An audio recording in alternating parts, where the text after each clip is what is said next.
Welcome everyone to Comics from the Multiverse episode 294. I am Peter and joining me as always is Matt. Hey, what's up? Connor is also here. Just about. Yes. Welcome to the show. It's a DC Comics podcast. We get together, we talk about this week's DC books to be read. Coming up on today's show, we have Detective Comics 1054, Action Comics 1040, Robin issue 11, Task Force Z issue 5, Deathstroke Inc. issue 6, DC vs. Vampires issue 5, The Human Target issue 5, Refrigerator Full of Heads issue 4, and Connor's got a Patreon book with Harley Quinn issue 12. I would have liked to have done a Patreon book this week, but we're recording on Friday. We're recording a day early, and I had to watch Tremors 5 today, so that got in the way of reading more books. Had to. Very little Elden Ring for you today, then. No Elden Ring as of yet. I'll probably play Elden Ring when I'm done recording in like 5 hours or so time. I will play some Elden Ring. We're not recording for 5 hours. Damn it! I kind of want to start over with a different class. Matt, it's not all this show. I've got another recording after this show that I'm including in the 5 hours. The Tremors recording, I assume. Yes. Don't worry. Not planning on a 5-hour episode. Me neither. You know, I am drinking coffee this afternoon, but still. Yeah. So yes, so I'll just have to do a couple of Patreon books next week and catch up. But yes, so that's what's coming up on the show this week. Plus, there's a little bit of news. There's actually some interesting news. And it's weird because it's a week after Solicits. We never get interesting news. Comics retailers event. Oh, is that what it was? That's why people were. Yeah, that's things. why there's a bunch of news stories. Yeah. Okay, fair enough then. So it is what it is. But yeah, Elden Ring came out. I was playing a lot of that last night. Yeah. Ninja games. I caved. I literally have hated every single Souls game I've tried so far, which is almost all of them, barring Demon Souls. Which is weird every time I hear the hype and I'm like, maybe this is the one I'll like, and every time I fall for it and I hate it. When it comes to like, I mean, I hate to sort of qualify a group as the hardcore gamers, but just in the context of this, I think it applies. Connor is definitely in the hardcore camp when it comes to gaming, but he is in the minority of that camp at not liking From Software games. Yeah, it's not the difficulty, because I like a lot of other difficult games. Just generally, they don't feel good to me, but I'm definitely in the minority. Yeah. Everyone else disagrees with that. But I also caved, not because I didn't want it, but just because I wasn't planning on getting it at launch. But then the reviews were so catastrophically high that I couldn't ignore it. Plus the PC price was basically what happened to me. The PC price as well, and which is annoying because there's definitely some performance issues on the PC that I am getting irritated with. Mine was never as bad as you anyway. When I was playing it off stream last night, it got even better. Like the dips were less frequent once I wasn't streaming. I mentioned to you that there was like dropping and then freezing and then speeding up to catch back up. And you mentioned that hadn't happened to you, and I was like, maybe that was just me. And I happened to watch a video earlier of someone mentioning, it was just part of a larger video, and they showed some footage of it happening to them. I was like, so it is a consistent thing, and they're playing on like a 3080, so it's not just me that this is happening to. Yeah, it does seem to be a bit hit and miss though with how severe it is for certain people. I don't know if it's hardware specifically or whatever. Yeah, there's nothing in my hardware that's bad that should be causing it, but it could be just a weird combination of things that are just throwing it up. But regardless, I'm having fun with it so far. So I'll probably play some more of that later on tonight when all is said and done. Matt's, for once, getting a bit of a taste of what the sports talk's like for me by sitting there just hearing words and things and not really understanding what's going on. That's okay. Sorry, I was spacing out. We can talk about wrestling, Matt, if you want to make Connor feel bad. It's just don't believe MJF. That's all I'm gonna say. I mean, believe him, but just know he's abusive and he's a narcissist. And in my experience, that's just to get you where he can stab you in the back. Don't get me wrong. MJF is definitely going to flip this on Punk and be a true villain right now. However, I actually do think that promo where he got very emotional and talked about his childhood, I do think there's a seed in there for one day a very good face run. Yeah. One day there'll be a redemptive run for MJF, and that'll be the basis of it, was what he said in that promo. What sold that to me as someone that's gone to live events and has booed the heel during a emotional promo so much that the person next to me goes, all right, calm down. As I'm cooking dinner on Wednesday, and I go, I don't believe a word this guy says. And then my hero, CM Punk, comes out with the most concerned, sad look on his face. And I was like, if he was enough to move Punk, this story. I was not expecting that to happen. So I was expecting Punk to kick him when he's down. That's what you do to MJF. But yeah, no. Yeah. It's quite something. Other wrestling news, Cesaro quietly left WWE, so that could be a cool acquisition. Oh yeah. Very underutilized. Eventful week, and it was an eventful week in lots of ways, which we're not going to get into on this podcast. But that is the weirdest reference to that yet that I've heard. Well, I mean, we tend to talk about pop culture stuff on here. We're not going to dive into what's going on, but it's rough times and real life Red Dawn. So let's try and keep everyone's minds off the dark, sinister world for a few hours and talk about comic books. I had a friend that wanted to talk to me about it. I said, I'm going to be holding up listening to history podcasts with stuff that I know how it turned out. What history podcast? I was listening to American History Tellers on Billy the Kid. It's just a quick little 4-episode. Each episode's about 45 minutes. So very, very good. I'm caught up on most of my history podcasts at the minute. Yeah. I need new ones to start working through. Oh, I'll send you a list of some of their good ones because it's all they're done in kind of seasons around a topic. I'm still just going to listen to them in order. Yeah. So, but yeah, turns out the movie Young Guns is actually the closest depiction of Billy the Kid that we've gotten in pop culture, like ever. So that was pretty cool to learn. He had a historian on to talk about that. But yeah, trying to distract myself from real life. Comics are great for that. I just use alcohol. Yeah, well. Yeah, that's healthy. I don't really know who Billy the Kid is, to be. I've heard of him, but the famous Old West outlaw. He was super, super young. He started off cattle rustling, and he's kind of more of a folk hero than just an out and out outlaw. And so he ended up on the wrong side. There was this whole thing called the Lincoln County War that was basically two cattle barons fighting over land and business. And so he ends up making his fame through there and ends up, I guess it's not a spoiler for its history, right? Ends up getting gunned down by the age of 21. So very, very interesting. But if anyone's listening to me talk about this right now, American History Tellers, wherever you find podcasts, it's a pretty quick moving 4 episodes. I'll allow this promotion, but only because we're not competing with history podcasts. We're really not. We're really not.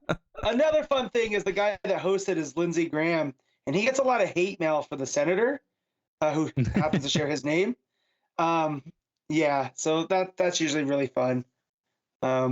It still takes me for a loop when he presents it, because that's not a good name. So yes, check that out if you will. And Pete, if you haven't seen Young Guns, like, not that it's a great Western, but as far as 80s go, it's you can do a lot worse. I'm in no rush. Yes. But yeah, okay. Let's get to, so obviously the Comixology top 10 is unfortunately no more. Yeah. But that does not stop me from trying. Experiment number 2 this week. Experiment X2. Which I do think this is probably the better of the two so far, in that there's more numbers to work with. But I'm actually just going to give you the top 10 based on the pool numbers on League of Comic Geeks. Honestly, I'm surprised I didn't do this last week. That was my first thought. Yeah, but he wanted to keep you on your toes, Connor. Yeah.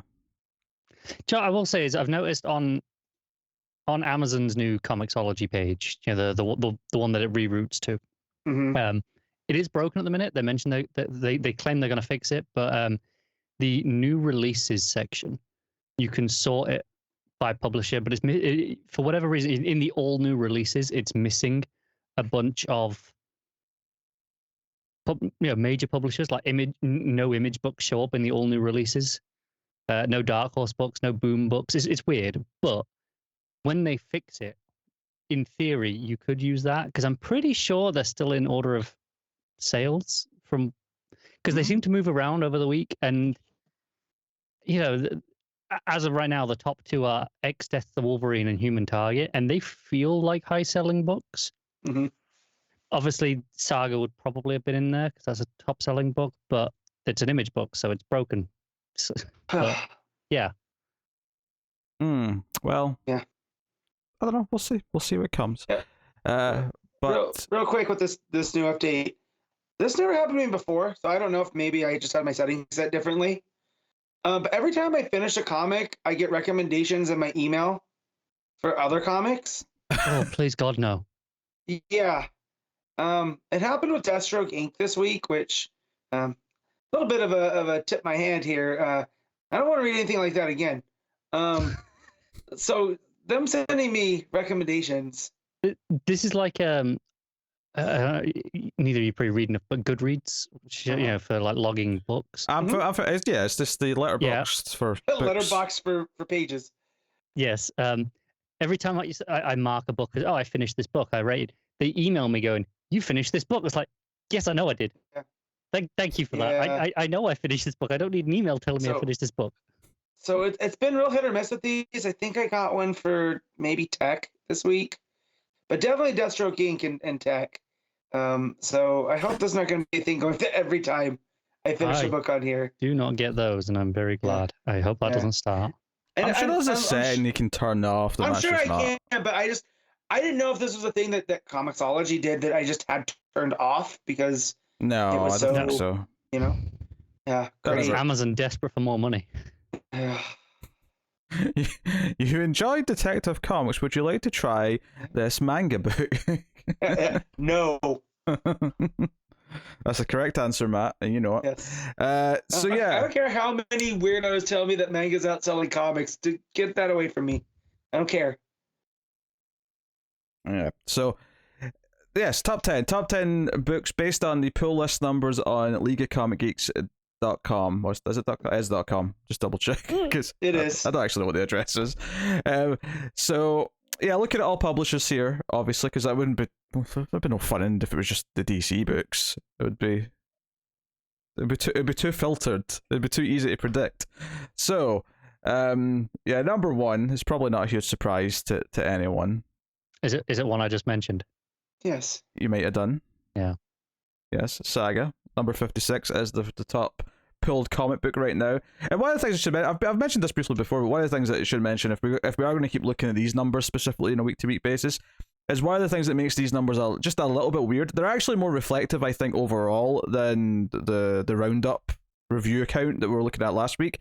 But I will say that what's weird about these numbers is that number ones tend to suffer, not because no one's buying them, but because no one's actually added it to their pull list yet until it started. Right.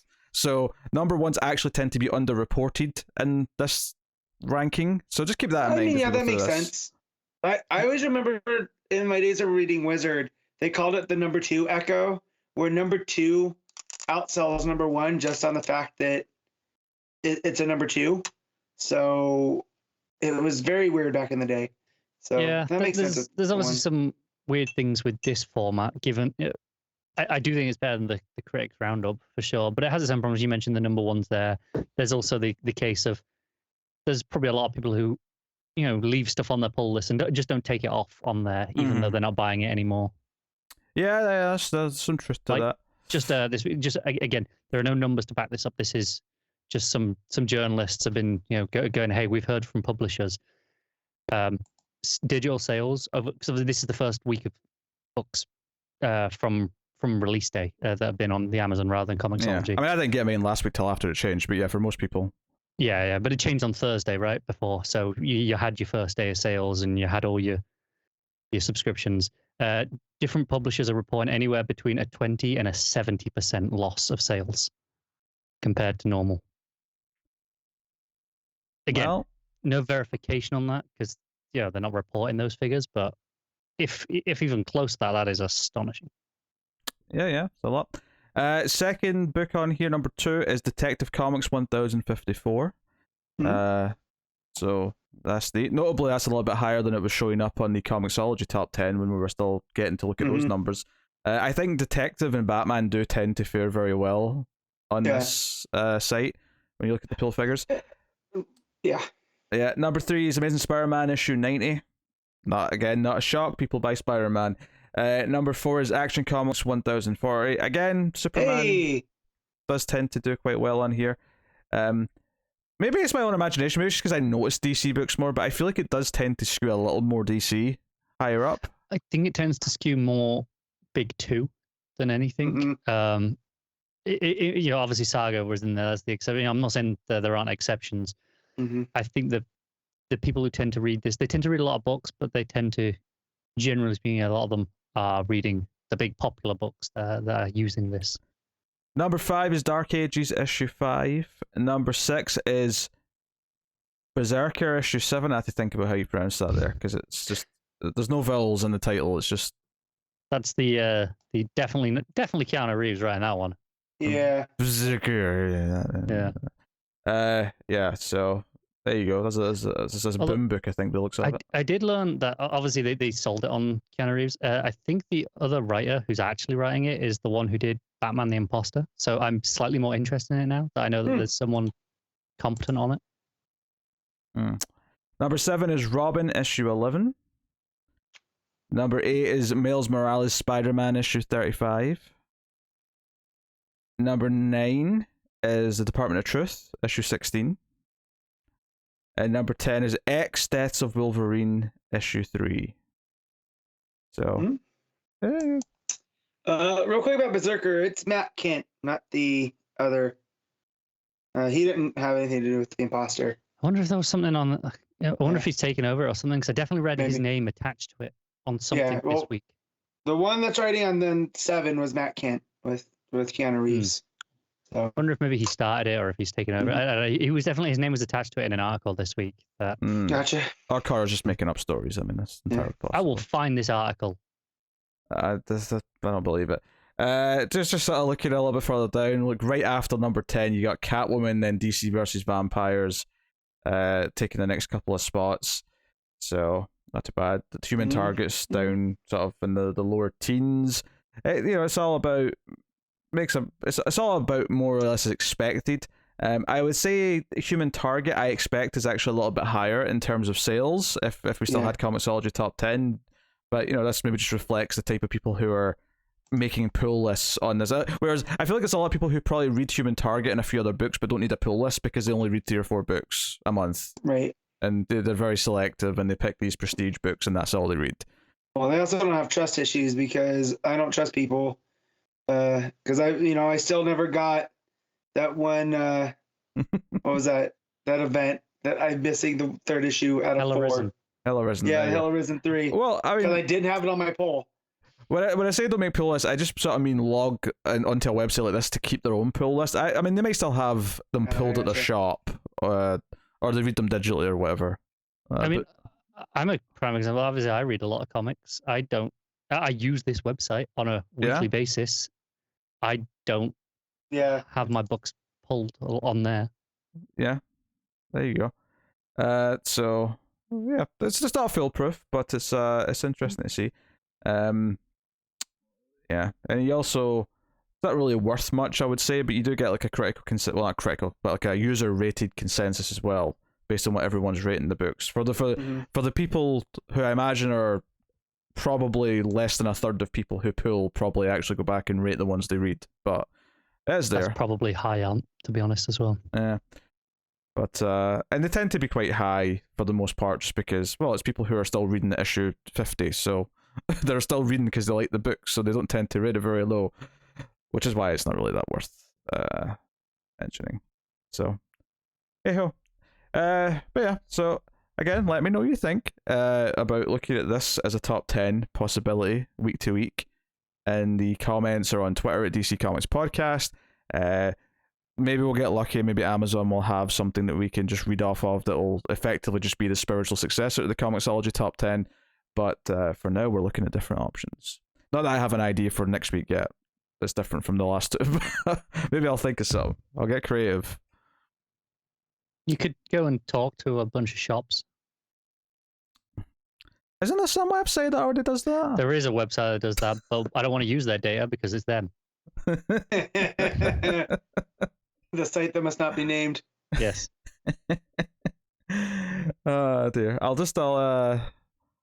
DM Big Bang Comics and just be like, hey, can you send me your top 10 sales figures for your single issues every week, just so I've got a top 10 to read in the podcast? Thank you. One store is not indicative. You need at least 10 to be a minimum sample size. I'm not contacting 10 comic stores, you prick.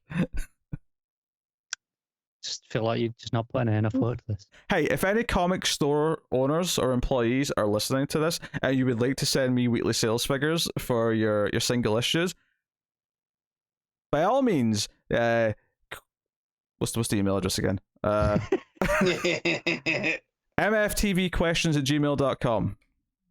I got to think about that there. mftvquestions@gmail.com. By all means, hit me up in the emails. I'll collate an average and whatever else. Anywho, that's your experimental top 10 for the week. We do have a couple of news things to mention. And there's somewhat juicy. I think first things first, we got a new team on Batman coming this summer.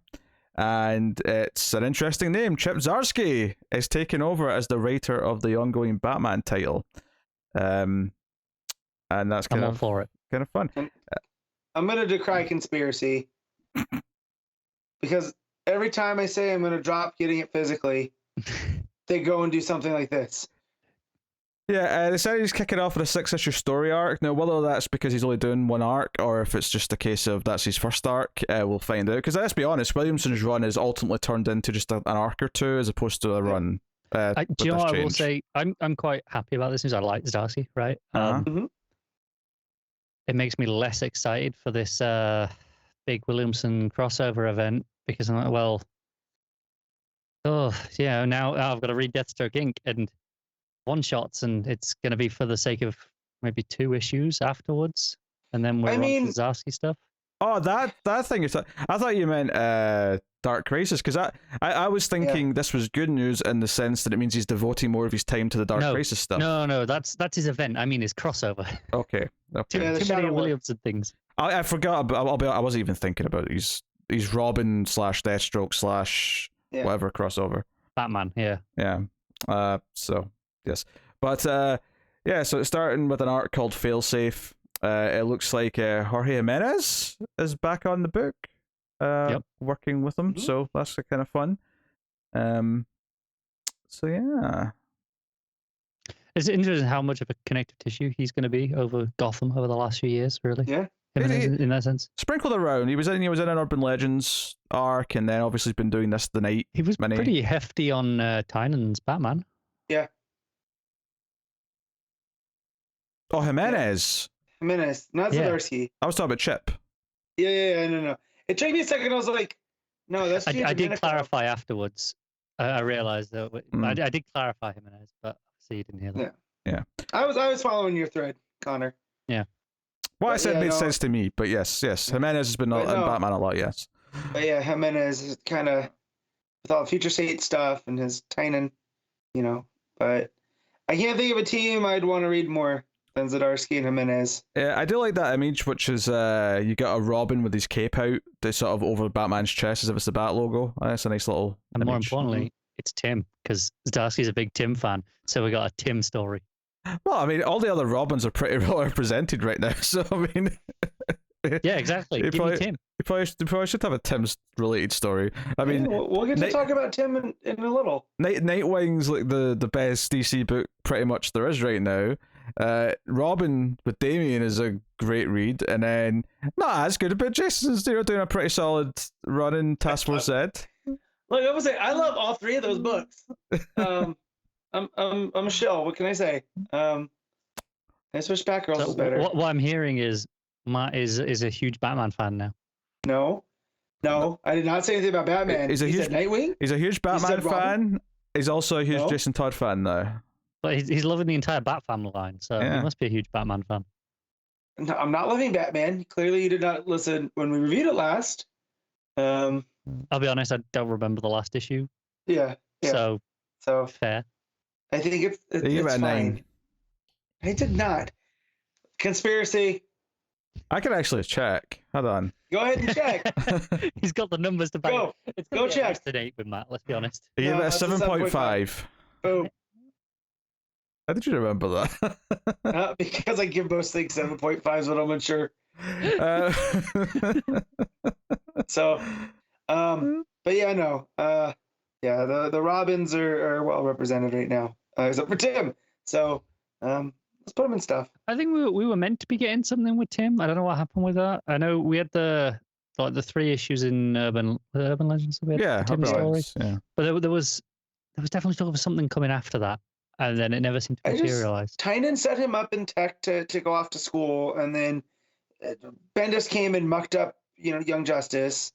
And it's kind of sent him in a tailspin. Drake, yes, the Drake. Yeah. I don't know about that. His UPS outfit. Honestly, you know that was a good idea. My only regret is that it wasn't around long enough for him to get an arch nemesis who's wearing a FedEx outfit. Yeah, right. Purple. Dropping the purple promise. The other news, which I didn't find an article for it. This was a Twitter announcement, but it's notable because Tom Taylor teased the book and then revealed what it was going to be just earlier today, and that is Deceased 3. Now, whether or not that's the final title, but the logo that he shared was Deceased, where the E was a number 3, and it says every story has an end. So clearly he's implying this is going to be his final story in the Deceased universe, which, it makes sense that there wouldn't be that much more, but it's nice for him to return to it one more time. No, the 3's at the end. It's Deceased. Yeah. All I know is Zombie Superman's still in the sun, and that's a plot thread. Maybe it's Deceased 3D. Don't do that to me. We need 3D glasses to read it. Is that what you're saying? Don't do that to me. I'm so down for that. I love 3D part 3s. Jaws. Jaws 3D is so boring. I watched it for the first time this year. It's so boring. Or last year. Hey, I'm sure through adult eyes it's terrible, but 8-year-old me used to watch it on TBS all the time. Young Dennis Quaid try to be cool. Friday the 13th 3D. Oh, that one's fun, but yeah. What else? What other 3Ds? Part 3s. Schindler's List. What? I just thought of the most serious movie I could think of. God. I'm not. No. 50 Shades 3. That was in 3D. Torpedoes in 4D. Catch my drift. It was 50 Shades Freed, unless you watched the 3D version. It was 50 Shades 3D'd. No. Okay. No. The 3s. Yeah, you could see it coming at you. It was a scary experience, I'm not gonna lie. Yeah. He was dodging stuff. Do you know the third 50 Shades? Because I had to watch them all for reviews. The third 50 Shades has a He's hostage. Been waiting to get it off his chest. He loved it that much. It has a hostage situation in it. Someone gets kidnapped and there's a ransom demand. There's nothing like that in the first movie. There's nothing like that. It's not that type of story. But all of a sudden, there's a villain with a hostage. Why not? I like Dakota Johnson, but not that much. There's a bit where the villain gets arrested, and the security guards go, "Oh, we've got nothing to tie him up with," and Dakota Johnson just goes, "Oh, we do." Is that real, or are you making that up? Because I don't actually know. No, that's real. That's real. That's a line. They have lots of things to bind people with because he's into kinky shit. He's got handcuffs and ties. He likes to bind. He likes to be bound. Yes. It was an Always Sunny reference. Oh, okay. Well, yeah, because he doesn't get bound. He binds her. I'm familiar with the premise of like the rest of the world. He's a dominant she's not really a submissive. He just kind of wants her to be a submissive, and he says, "Hey, you're gonna be a submissive." There's like so many red flags in that first movie. Like it's unreal. It's a red flag. It should be 50 Shades of Red Flag. That's really what the damn thing should be called. 50 Shades of Red Flag. That's what you meant to say. Okay. Well, this is 3. Enough 50 Shades free. No, they don't need to hear any of this. Oh, ruin Ben and Jerry's for you, Matt. Don't watch it. Yeah, I won't. You do not have to worry. The morbid curiosity is starting to sink in for it, though, isn't it? Shut up, Connor. You don't know me. Actually, Superman's in the third one. No. He is.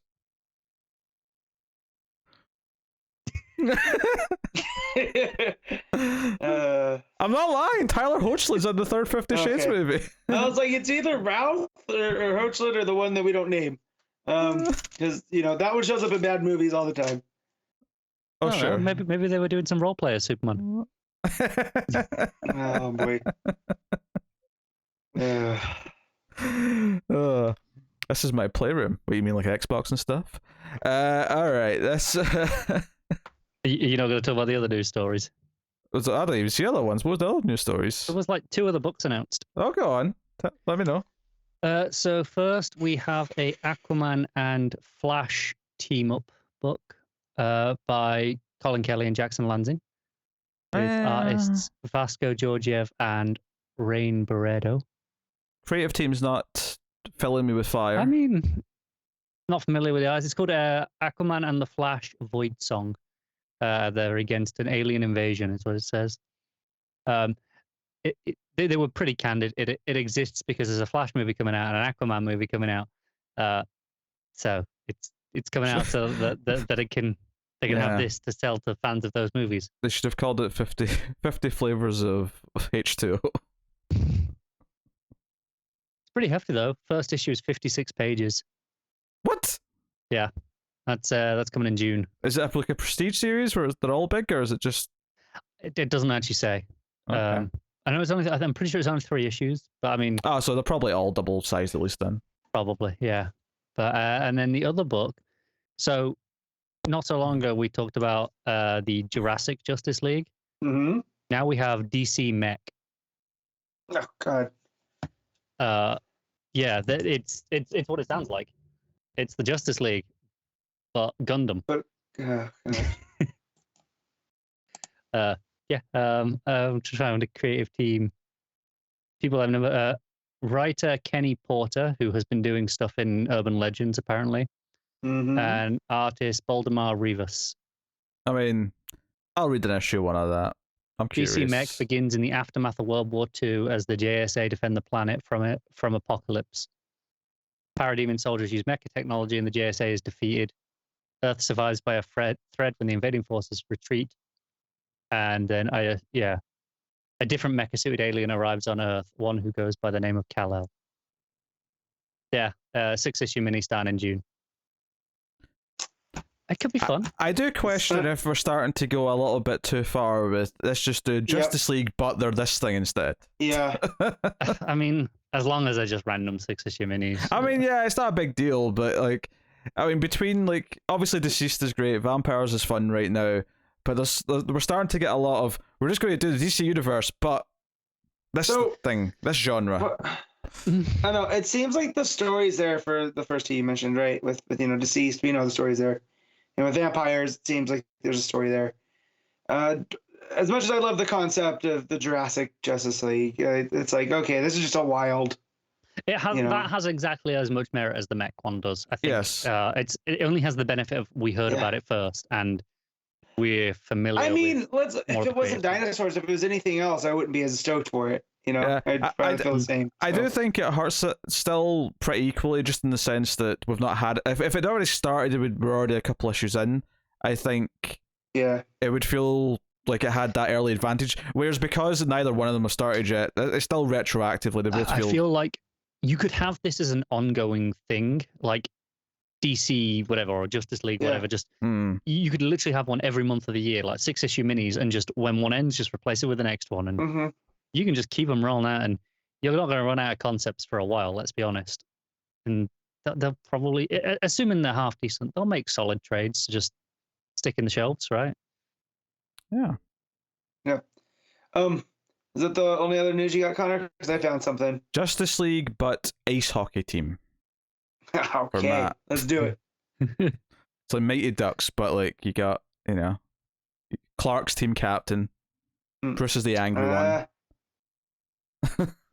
No, to me, Clark's a goalie. You put him in there, he can't be a captain. Okay. Batman's definitely a center. Yeah, Flash on the wing. Flash feels like a shooter to me. He feels like someone who speeds up. Yeah, that's shooters. Yeah, and so in hockey, shooters on the wing, for the most part. Yeah, I don't know what those terms mean, Matt. Yeah, so it's fine. Probably Green Lantern on the defense. Jason Todd's the one who got cut from the team. He's Adam Sandler. He's off to play golf because he's trying to stab someone. He's got a hell of a shot, but he can't skate. Yes. Yeah. He's definitely the one who has a crowbar in the back pocket ready just to swing at someone. No, he's going to take off his skate and try to stab somebody. Yeah. Like Happy Gilmore. All right, what other news you got, Matt? So Human Target's taking a 5-month break after issue 6. Oh, right. I did see that as well. Yeah, I didn't know how long the break was. I know it's coming back in September. Yep. It's doing the same thing that Nice House on the Lake did, where they're releasing the trade of the first 6 issues, and then the next week is the first issue back. I'm pretty sure it's just to give Smallwood time. Yeah, he was the one who tweeted about it and was just like, yeah, DC did it so he could get ahead. That's that's fine. I mean, from a personal perspective, like, given how they've treated these previous 12-issue books, I would say, I'm sure some people will find use for the 2 trades that are in soft cover, but I think for a lot of collectors, it'll be like, no, we'll wait for the 12-issue hardcover when it comes. I wonder if they've got any data that shows they get better sales on the back half of the series doing it this way, though. Because you'll have people who pick up that trade and then go, oh, I want to, the next issue on next week, I'm in. Yeah, the first book I remember doing that was, I think it was Image that put it out, but it was The Wake with Snyder. That was better, there was a big gap, and they put like the first 4 issues out together. Yeah, and I picked that up because that was only an 8-issue book, if I remember right. Yeah. So the first 4 I know because I bought that and I gave it to my brother, something to read. DC are trying things like that again, where it might even be this week that it's out. There's collection, a reprinting collection of the first 3 issues of Dark Knights of Steel. Like, it's not a trade. It's not like it's not going to bookstores. It's still the first 3. We talked about this in Solicits, like but that was obviously 3 months ago. But like the idea of here's 3 issues in this kind of oversized thing to and now you can you'll be almost caught up. Yeah. You'll be one behind. Cause obviously, issue 5's coming out the same day as that collection of the first 3, so you'll have to go back and get 4 as well. But yeah, but shops are more likely to have 4 still in stock than they are 1, 2, and 3. Yeah, it's it's tough. Like, I mean, I think there's a lot of things you have to kind of normalize with people. This idea that you can, you can buy a trade, then jump into the singles, or you can read the first batch digitally, then jump into the physical singles if you want to, or whatever it may be. I think Image have been doing it for a long time, where a lot of their books do their 6-issue arc, then they'll take 3 months off. And in those 3 months, usually in the middle month, is where they release the trade. Do you know the problem with this, with comics, is that I think everyone who's read comics for a while has to just, eventually you make peace with the idea that you just can't have everything collected from the start. And if you do make the choice to do some special runs like that, then it's, that's your special ones that you're focusing on or whatever. Almost every other medium, you don't have to make that compromise with things. You can collect entire TV runs, you can collect entire movie franchises, you can collect an entire series of books relatively easily. Even all of those things you've mentioned have problems with print. When you're running out of print, then you're stuck. A bit more these days, sure, but when I was first getting into comics and like the entire prints, entire runs were out of print and things like that. Back then, like buying DVDs was a very easy thing because physical media was booming at the time for when it came to other formats. Whereas obviously now DVDs, CDs, like all those things are all kind of like they're all dying. But there was a time dead, to be honest. Yeah. I mean, yeah, CDs are. I mean, vinyl has a bit of a niche market, and that's it. Let's be honest. I at this believe, point. as of recently, vinyls. I don't think they sell more copies, but because they cost more, they're worth more than the CDs in terms of market share. I have no doubt about that. But when I say niche, I mean just niche compared to everyone listening to it on a music service. Right. It's definitely niche compared to that. Oh yeah. Well, because there's a collector's mentality to it. So they have gorgeous artwork on. Well, they are, and they look really cool. But yeah, I still don't like having to bust out the record player with the shitty speakers when I can just pop up my phone. Still support your favorite artists, guys, though, because I just saw that streaming, what people make off of streams. It's tiny. It makes me so sad. Yeah. Also, has been for years. On the same subject, support your favorite podcasters and YouTubers by liking, subscribing, ding the bell for notifications, or financially directly over at patreon.com/MythListTV. That was an easy lead in. It was. It was an easy lead in. But I like the assumption and the bold claim there that we're their favorite podcasters. Of course we are. Better. Yeah. The rest of them are all chumps. Whoever else you're listening to, they're second to us. Except for the guy from American History Tellers. He's pretty cool. We're not my favorite podcasters. Well, no, because we know each other. That's why. Yeah, exactly. I can't imagine Pete being someone's favorite podcaster. I think there's select people that think it. I like Tim. He's probably Tim's favorite. Sure. I was gonna say maybe Tim is someone's favorite, and that would be more understandable. Wait, Tim's not your favorite? What's this? I am being sullied right now by these two assholes. Besmirched. Yeah, but no, seriously, I mean, if everyone's curious about like ad revenue on YouTube, like you get thousands of views and you make like $1, like that's like and that's if you're lucky. That's upper end at times. So that's all right. I got annoyed this week by some TikTok people getting selected by Disney to go do their stupid Galactic Star Cruiser, and it's just like TikTok influencers. Don't I say that? Influencers. People, they are paid. And that's not to say these people don't work hard at what they do, but they basically just get views off of talking about Star Wars and Marvel, and then they get invited to red carpets, and sure, maybe a little of it's envy. What you're saying is, where's our red carpet, DC? Yeah, red carpet. Like I don't think it's selling out if you have like an ad on a podcast. I mean, you can overdo it obviously if you have like 10 or something with that. But if someone wants to sponsor us, like I'll tell you about Manscaped for 30 seconds. Shoot, I would love to do a live read. I'll let you do it. If we get a sponsor, but I'll let you do the live reads if you really want to. Sponsors, please, guys. I mean, I'm sorry. Be a coffee company, please. I will shill the hell out of your coffee. There's definitely. It's true, he will. Especially if you give him just one small free sample, and he will not shut up about it. I mean, obviously, there's a few things that I would morally object to. For some, for some shady company. No, we have a line, but like, Manscaped would be worth it. Coffee would be worth it. Energy drinks, as long as it's good. I'm not gonna lie. It doesn't have to be good. Like Matt'll suck it up and say how good it is, no matter how bad it is. It tastes like a tire fire. Matt, do you want a new Helix mattress? That's the one that's all the rage at the minute. Yeah. Oh no, it's I hear Manscaped occasionally. The other one that I hear probably the most, well, it's died down a little bit, is Squarespace. I feel like for a while every podcast and YouTuber was advertising Squarespace. Yeah. But which in some ways, and I don't want to turn off advertisers here, but in some ways I heard Squarespace so much that now I never ever want to go to Squarespace out of spite for how much I had to hear about Squarespace. Be real though, they do make it look very easy. So stop! They've not paid us, Matt. Paid already, and we don't know about it. They've not paid us yet, Matt. Shut up. I'm just saying, some of my favorite YouTubers. If I can't trust them, who can I trust?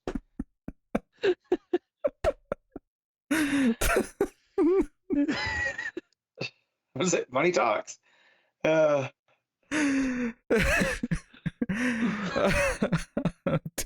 Also, so, I in talked conclusion, for free. we will sell out. I've talked for free for 6 years. Okay. I have heard like people offering advertising slots on podcasts, and sometimes like one person who's just makes enough of a living that they take the slot and will just put in like a silly message to read it like every episode. Just read this silly thing. But it's not advertising anything, but they just buy the slot anyway. We'll do that too. Oh, I can't wait. Next time Tim has a comic to promote, I'm having him do this. Oh, you want me to charge Tim? Because I'm not gonna lie, Matt. I would. Tim pays for all his artists. He pays for all his other stuff. He'll pay for advertising as well. Like, I'm happy to give my Screams After Midnight some free advertising on the show. Okay. Yeah, but like, come on, Tim's gonna be more successful than anybody we know. You all right? He can pay up front. Milk him while you can. Yeah, exactly. Pretty soon he's gonna break through, and then he's gonna forget about us. Actually, that's not true. Tim treats his friends great, but I'm just trying to manifest for him. Milk him like his favorite scene in Hagazesa when the woman starts getting horny when she's milking the goat. I'm really glad you weren't going for another 50 Shades reference. No, me too. I really thought that's where you were going. So now that Human Target is having a break, yeah. Should we talk about some comics? Let's talk about some comics. That's a good idea. If you'd like to hear more about Hagazusa, me and Tim did review it on Screams After Midnight. You can go search that on YouTube. That sounds like a fake movie. It's a German movie. That's why the name's okay, that sounds like a fake movie. It was funny because there was this sort of vaguely erotic scene with the goat, and we all know Tim's reputation for really liking goats, so he is the goat man. And he watched it before I did, and he just tweeted, he's like, there's a scene in this movie that like Peter's going to make fun of me for, and I started rubbing my hands going, oh, what is it, and then I watched the movie, and we get to this scene where she starts like, she's like milking the goat, and she starts to look like she's enjoying it a bit much, and I'm like, oh dear. Oh dear. I know that feeling that Tim had there. Every time I watch something that has some sort of terrible ginger in that we're going to be reviewing, and I watch it first, I'm like, God damn it. It's been a while, but also if the phrase diplomatic immunity shows up, you tend to squirm. Yeah. All right, let's talk about comics. So let's start off the week, which we've done with the last 8 weeks at this point. Detective Comics 1054, Mariko Tamaki writing with Max Raynor on the art. And this is the issue where we bubble up to the breaking point where the situation starts, the crisis starts at the end of the issue. I kind of liked how it's framed it with they're having this party to celebrate. They're getting funding. They got limited press coming in as they point out. But I love that we early on in the issue we have this party planner who's like getting, because I was kind of like laughing at them freaking out at the balloons and like, no, red's bad, red's danger, red's that's not like celebration. I really kind of dug this kind of like the winding down of the clock vibe, and the party crashers are showing up just as Penguin wants his money, just as like everything's coalescing at the same time, and it really gave it it really felt like everything we've been building in these last 6 or 7 issues all just kind of came together at one time. And of course Psycho Pirate, it's when the party crashers come in, it's just too many people for him to control, and he loses it. And I think the way the issue sort of presents the various bits of danger to everyone is quite well done. I like how as well you got this tangled web of different groups that Ware's been playing with. So you've got the clown squad called Party Crashers. Party Crashers. You got Penguin stuff going on, and they're not working together. You've got this thing. They're going to ruin our plans. Where's freaking out and like, okay, just one more hour. Come on, we got this. The whole thing, it kind of has this really nice bouncing around. Kevin Garnett has his opal. He really needs it back. Yeah. Yeah, and they've got patients like serving the guests to try and show off like how healthy they are, which is just a great idea. Because there's that thing. Even if it was really working, it's still a terrible idea. Oh yeah, it's a terrible idea. I like how Ware knew that this was on the edge of happening and was like, it's fine, we'll go ahead with it anyway. Yeah, and have Adam Volgin serving hors d'oeuvres. Yeah, to Nakano's wife as well, which is the, like, you know, it sets up this other innocent civilian who's in there, who's got, you know, it's unlike the Bat family, because Stephanie, Huntress, Dick, they can, to an extent, take care of themselves, Right. they can protect themselves, but you got Nakano's wife in there, so you have, like, this personal tie, and I think, you know, this run's done a little bit, especially in this story, just to sort of set up that Nakano is concerned for his wife, and it's someone innocent to be in there. Steph goes in as well after they've dealt with the party crashers who attacked them, undercover to try and get to Dick, because Dick's not responding because he's been manipulated by Psychopirate at this point. It's not until Psychopirate uses control later in the issue where Dick sort of snaps back into it and starts calling out, and like also Penguin eating the fish. Yeah, I low key love that. It is shades of DeVito's. Yeah. Yeah, I mean, I am not a fan of Batman Returns, but for some reason I enjoyed this reference too. And yeah, anytime they can make Cobblepot seem like a nasty, you know, like I'm not a fan of when they just play him up as a rich guy. I like that he's slightly unhinged and he eats raw fish like that. So makes him worthy of being in the Rogues Gallery for Batman. I think I like the idea that he, obviously, like, Batman Returns made him like actually kind of this weird mutant, but yeah, I like the idea that he is just self-conscious about his height and about how he looks, and he's overcompensating by being this angry little man all the time. He's deranged and plays into the character so much. Yeah, it's raw fish. He leans into it. Yeah. So you think we're gonna see Colin Farrell eating a fish hole? I'm not expecting it, but yeah. I would pop for it if he does it. Yeah. I just like the idea that he's so method he insists. I don't even know if Colin Farrell is method, but Vetteri's like, you don't have to eat the fish. Like, no, I'm going to. You know? Yeah. What would the method approach be for when he made the lobster? Like, what was he doing in that to like get into character? I believe this is where you quote, I think it was Laurence Olivier goes, "My dear man, have you tried acting?" Yes. Isn't that from Marathon Man? Because Dustin Hoffman like kept himself up all night so he'd look tired the next day for this big scene, and he's just kind of like, "There's this thing we do. It's called acting. Just just act. Yeah, it's fine." But yeah, so it all bubbles up. I love how everything kind of comes together, and Psychopirate loses control finally, and it does that thing where Anna Volshin just walks up behind Nakano's wife, and it's like, oh dear, like she's immediately in danger. Dr. Ware's on stage. He's just giving his, like, it's the start of his speech, you know, he's just starting this show, this presentation, and the party crashers are walking up and pulling out their guns, but they get interrupted briefly because the other guy, the Siphon, that's the one, kills the party planner dude, and it's like, oh shit, like everything's just kicking off, and you hear like Steph saying, oh, we got a body down, a civilian's been killed, and it feels like shit's hitting the fan, and in a way that you can only do if you've spent time building up all these threads, and then eventually we see them all kind of like just hit each other at the same time. So it's neat fun. Weird visual with Mr. Freeze holding an actual gun and not his freeze gun. And I'm hoping there's going to be like a turn with him, because I do like the idea of sympathetic Mr. Freeze. So the fact like he's actually there you could make the argument of, because he was being mind controlled by Psychopirate, you know, to be docile.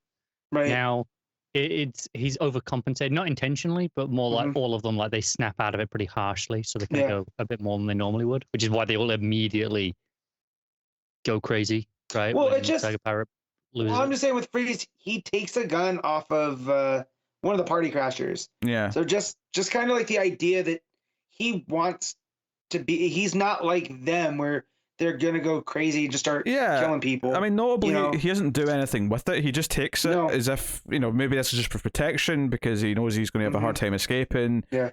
Maybe he will do something kind of shades of heroic at some point to protect a civilian or something. I don't know. Yeah, that's you know, I just like the idea of that maybe being in play, and it might be completely off, you know, but it's just that there's a striking visual. I also kind of love that this turns, because, you know, eventually I think it's the way Batwoman phrases it to Nakano, because she's with Nakano trying to talk him out of giving this money over to Thingy, and she says, oh, the patients have taken the tower, it's a hostage situation now. I kind of like how this but at this point is actually starting to make me think of like Arkham Asylum, because the whole point of that story is that the patients take at the asylum and they have the request to send in Batman. Now this story's playing out very differently, it's got different goals and so on. Right. But just that core element, that idea that the patients take over and take the hostages of everyone who was inside. But here it's worse because there was a party with civilians and some press and whoever also else. The fact that it's not any of the, it's mostly not the big names. Yeah, Freeze is the only. Yeah, because they were all let go / escaped / died allegedly in the A-Day stuff. From A-Day, Which means it's open season. Like, we don't know which one of them are going to live or die or whatever. Siphon's new. Anavulsion's new. They get dropped out the window. Who seems to have teleporting powers, because, man, he gets up to that office quick. Yeah. That's probably one of my only problems that I have, really, at the back half of this is we see him kind of at the party with everyone else because he has the big page, where he stabs the guy. Yeah. And then he's still down there, and it seems like this is all happening pretty quickly, like almost simultaneously that we're hearing this conversation, and then he's up in Ware's office with the gun to his head. It doesn't feel like any time really passed. It felt like it was pretty quick. I don't know quite how he got there. I mean... So it says magic user who can copy powers. That's from Comic Vine. There you go. Well, I mean, looking at the actual comic, though, he's face-to-face with Ware at the party, and then there's one panel of Ware running away saying, what the hell is happening? Well, that may even be him, actually. So... That's not Ware, no. Yeah, so I guess what I'm saying is if you're complaining that he's teleported and so is Ware, so at least he's consistent with the other person in the scene. Is that Ware earlier in the scene? Would... Yeah, you might be right. Maybe, yeah. Because Ware was on stage, and then I think it's him that he's looking at when he's holding the knife, and he says his hold is broken. Yeah.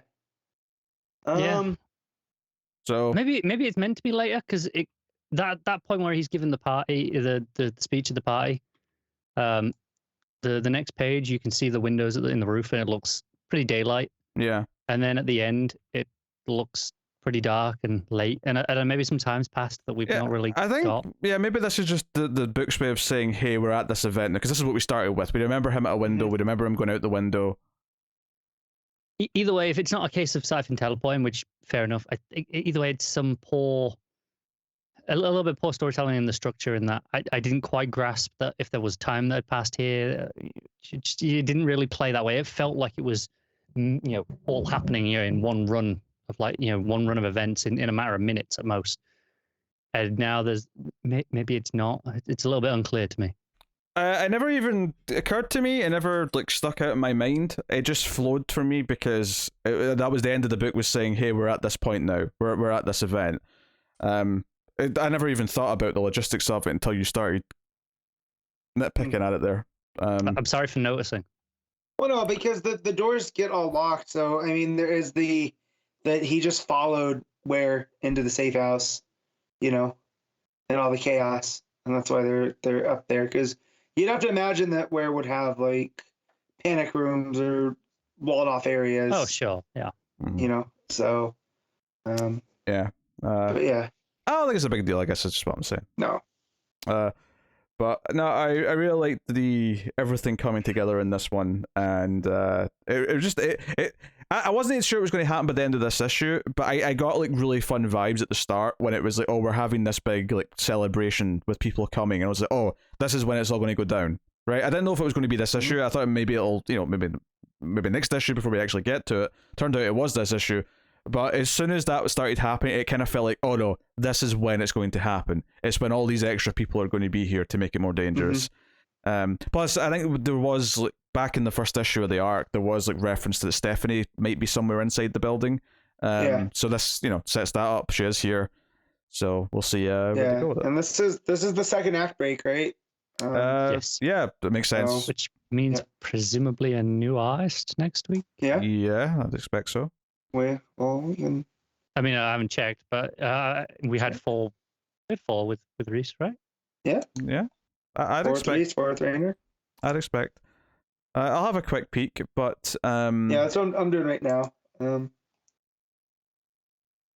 Yeah, it's gonna be Fernando. No, that's the it's the backup. Backup. It's the Hilpin. It's New Alpin. Yeah. That's not too bad.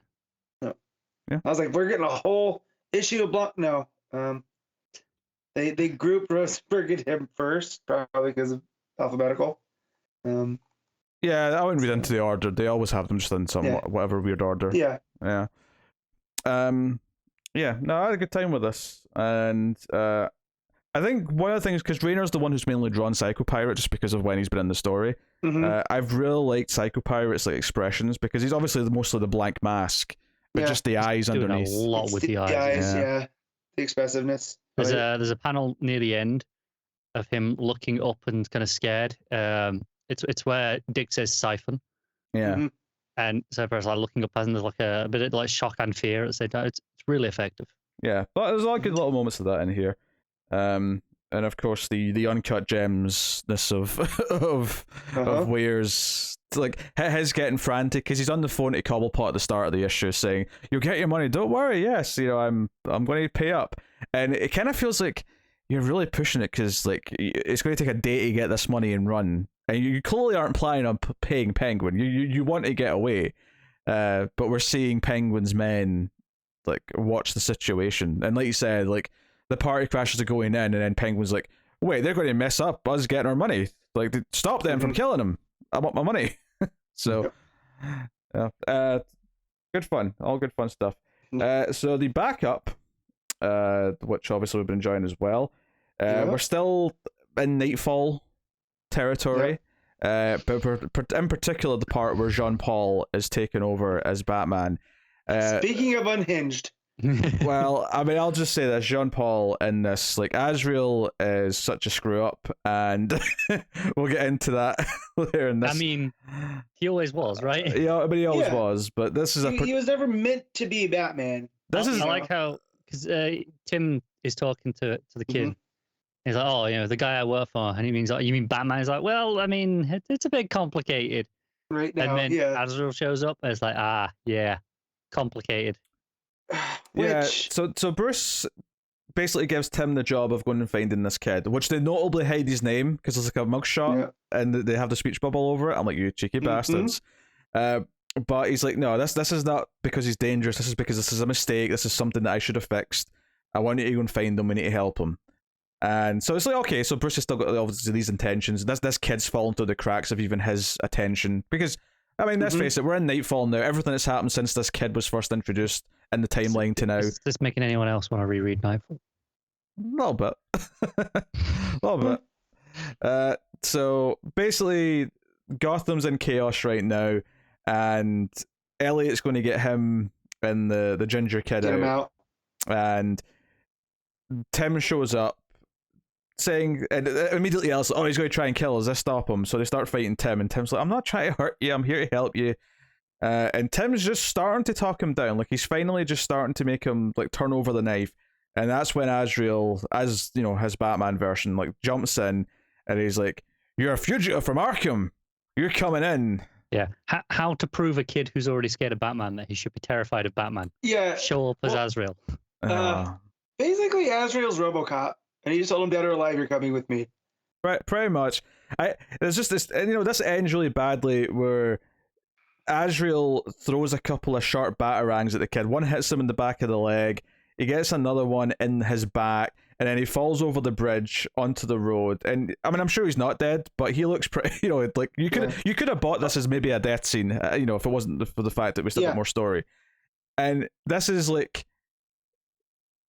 This story has repeatedly shown villains showing this kid concern. He's been scared of Batman, and we know Batman actually is concerned. We know Batman shouldn't be scary to him for all these reasons. But then you have this demented version of Batman showing up and showing him no sympathy, no compassion, just stabbing him. Because he's been off the streets, he had no idea that this was what Batman had turned into. Yeah. So he is just like, "This is the Batman of my nightmares." Right, and it seemed like it's been enough time too, right? Because his hair looks shaggier. Yeah. Yeah. I forget how long Nightfall's supposed to take place over, but Bruce is in the Bruce is in the wheelchair. It was like a year in comics, I think, somewhat. In terms of real time. Yeah. But I don't know how long it was in. Yeah. continuity. So some time has passed with this kid in hiding. So yeah. But also, who okayed the religious zealot to have a battering gun? Like, I think that was money. Yeah. So that's what happens when you don't tax churches. Yeah, true. But That's what it leads to. Batarang guns. That's what it leads to. Yeah, that's what it leads to. So, but yeah, no, and then yeah, it does seem like a death scene, and just with Tim looking over him on the last page and going, "What did I do? I was supposed to help him, or what did you do?" I don't know what it says about me, but it's almost getting darkly funny to me. Like just how much this kid keeps getting screwed over inadvertently by Batman. He is Cricket from Always Sunny. A more serious way, but yeah. Yeah. I almost feel like this kid is the spirit of Gotham. You know? And just Batman's kind of screwing him over unintentionally, you know? But every time it's escalation, right? From the end of Batman Begins. And now he's got a batarang in his back and he fell off of a bridge. Hey, I got more Batman Begins references coming later. Yeah? All right. Yeah. I don't know if that's a perfect analogy just because all the villains keep trying to help him, and I don't know if the villains necessarily... No, I just mean that but it just seems like, you know, like Bane, you know, he tried to help the kid by being stronger, you know. And now Azrael just scared the shit out of him again. But I do like the fact that, like, outside of Joker, so far all of the Bat Rogues have been nothing but kind and compassionate for the most part. I mean, Zaz did try to stab him in their own way, I'd say. Yeah. But like Clayface in Scarecrow, you know, Penguin, you know, Bane, he's, you know, but it's the Batman that keeps causing him the most misfortune. Yeah. And what's bad though, it's all not being really true. It's just from his perspective. And then this one, the one time Batman directly attacks him and stabs him, it's not actually him. it's someone else in a bat suit. God, Jean-Paul sucks. Samuel's an Azrael fan with their fist in the air going, "Damn you!" Bro, I'm a Guy Gardner fan. It's okay. You'll be all right. Yeah, speaking of characters who suck, yeah. So let's get to rating Detective Comics, shall we? What are you giving the main story, Matt? An 8. Very good. Connor? Yeah, I'll give it the 8. Yeah, I'll even go 8.5. I'm feeling very high on that main story. But then backups, I suppose, as well. Should rip around. Matt? Yeah, this one an 8 as well. Connor? 8.5. Straight 8 for me on this one too.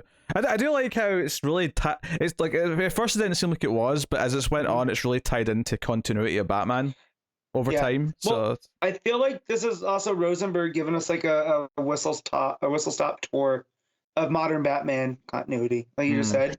I also think this is another example proving you can do 10-page stories. Yeah, and be effective. He's like Rosenberg's really good at these smaller stuff. Like, I'm excited to see where he goes after this. You know, if they give him a bigger book. But between this and his I always forget the name of that book. Help me out here, guys. You're gonna have to give me something to go on. Like what? Urban Legends. Oh, his grifter story. No, his Urban Legend stuff and yeah. I think it proves that you know the like the digital first stuff that they did that were like essentially 10-page stories. Yeah. I don't think it's a matter of a format that was a problem, because this and where Ramvi is Justly Dark, for example, it's really proven you can get a good amount of story into these 10 pages. I mean, even Ramvi's story in the Urban Legends right now. But that's a different format, though. These aren't the same format as those. But essentially, they are. It's no, just, they're not. I mean, they are. They're 10-page stories. There's more to it than just how many pages there are. They're 10 half pages practically on those digital. Well, no, firsts. they're 20 half pages. Yeah. Okay, sure. Which is 10 pages. He beat me with math. I mean, okay, sure, all right. In that case, I suppose they're similar, but I'm just saying, Rosenberg's a name that I was kind of familiar with from some friends that were reading more of his indie stuff, and so when he came in, I was like, well, I'll try it, and he really seemed to love Grifter, right? And I was like, okay, this was a good story. I think we all kind of like that up until the last issue of that, where it was like, we're not Wildstorm fans, so this kind of lost us. Yeah. Right. I mean, I think what's interesting though is this being a backup makes it more accessible and more like. I think if this was a digital first, I mean, even if I tried it, I probably wouldn't have kept up with it because I always forget they exist. Yeah. And they never feel like they pull me back in continuously. I do like backups, even if I'm not reading them. Like it takes nothing if they're gonna charge me more for the pages anyways. Like at least put something there, so it seems like you're getting, something out of it.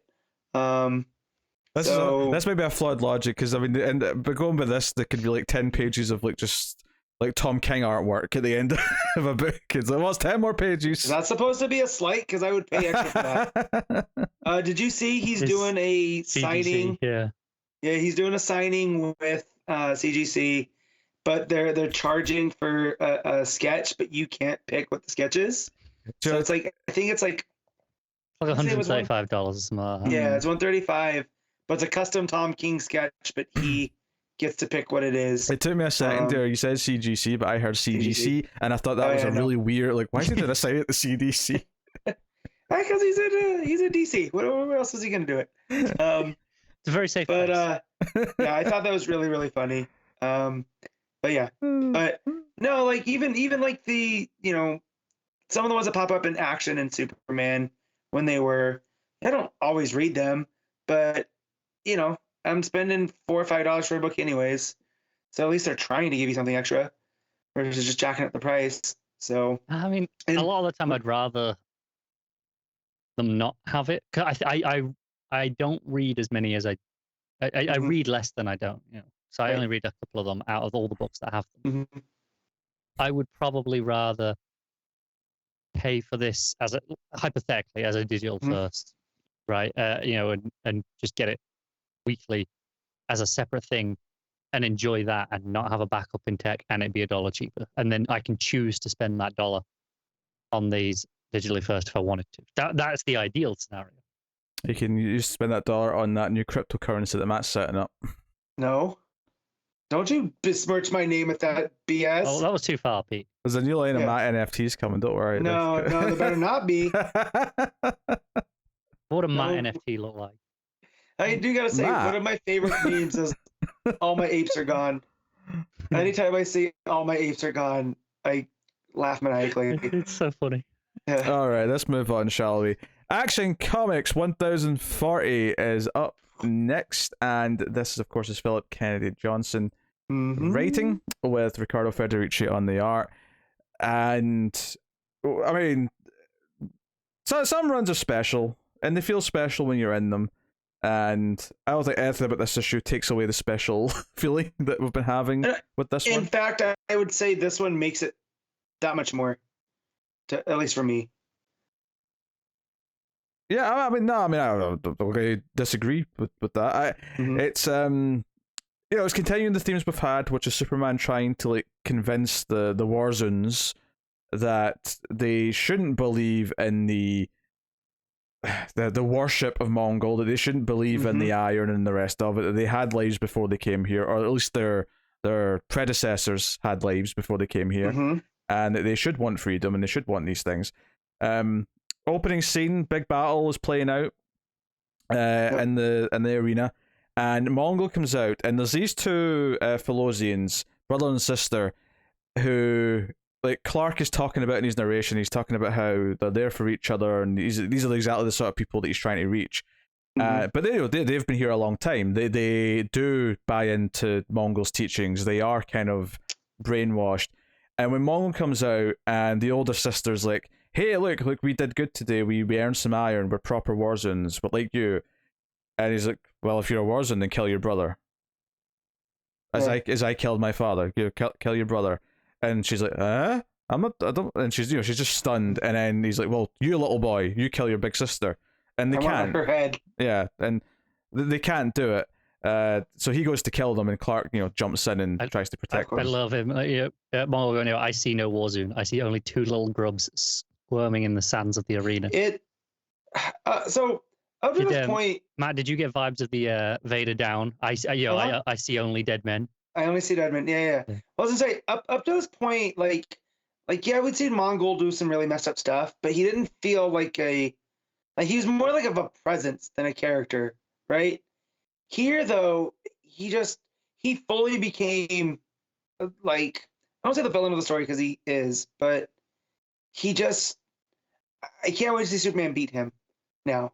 Like, fully go with. It neatly all goes back to that future state issue when Superman was up in the chains and he was kind of, and he was saying, "Hey, I will break you, Superman," and so on. And Superman's like, "No, I am going to win. It doesn't matter how long it's going to take. I am going to take you down." And in Superman's like narration, he talks about like this is going to be his biggest challenge yet, because on Warworld, kindness is cruelty and cruelty is kindness.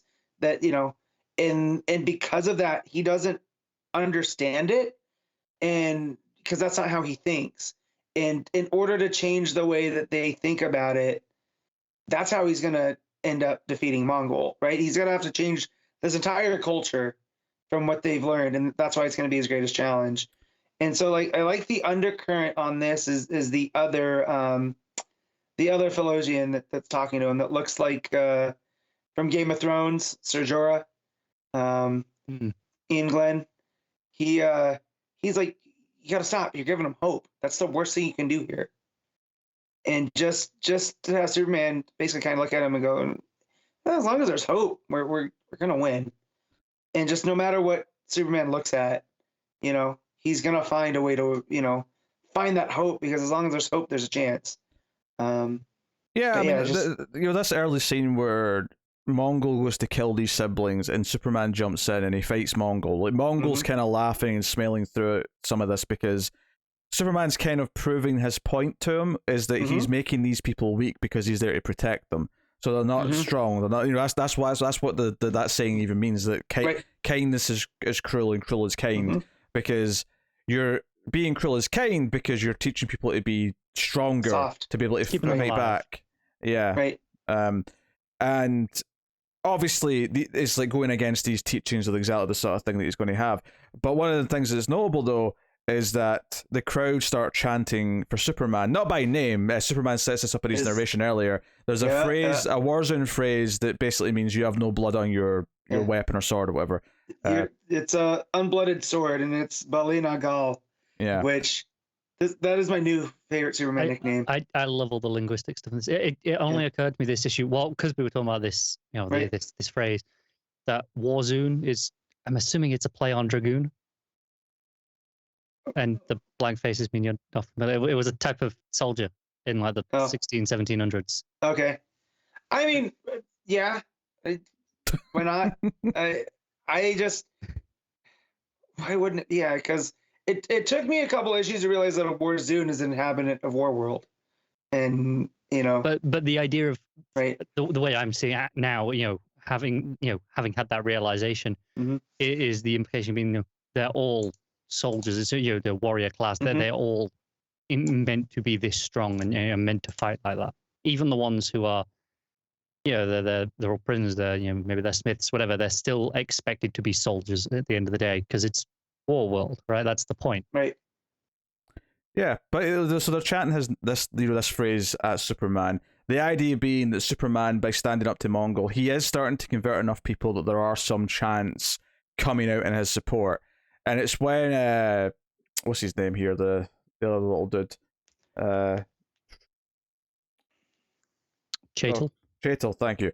Right, so when Mongol's like walking back out the arena, and you can sort of see the chants, and if you've seen Gladiator, a lot of this imagery is very familiar. Walking back in from the even just a touch before we move on to this next part of the scene, the lettering on Superman, he's down, as they're chanting.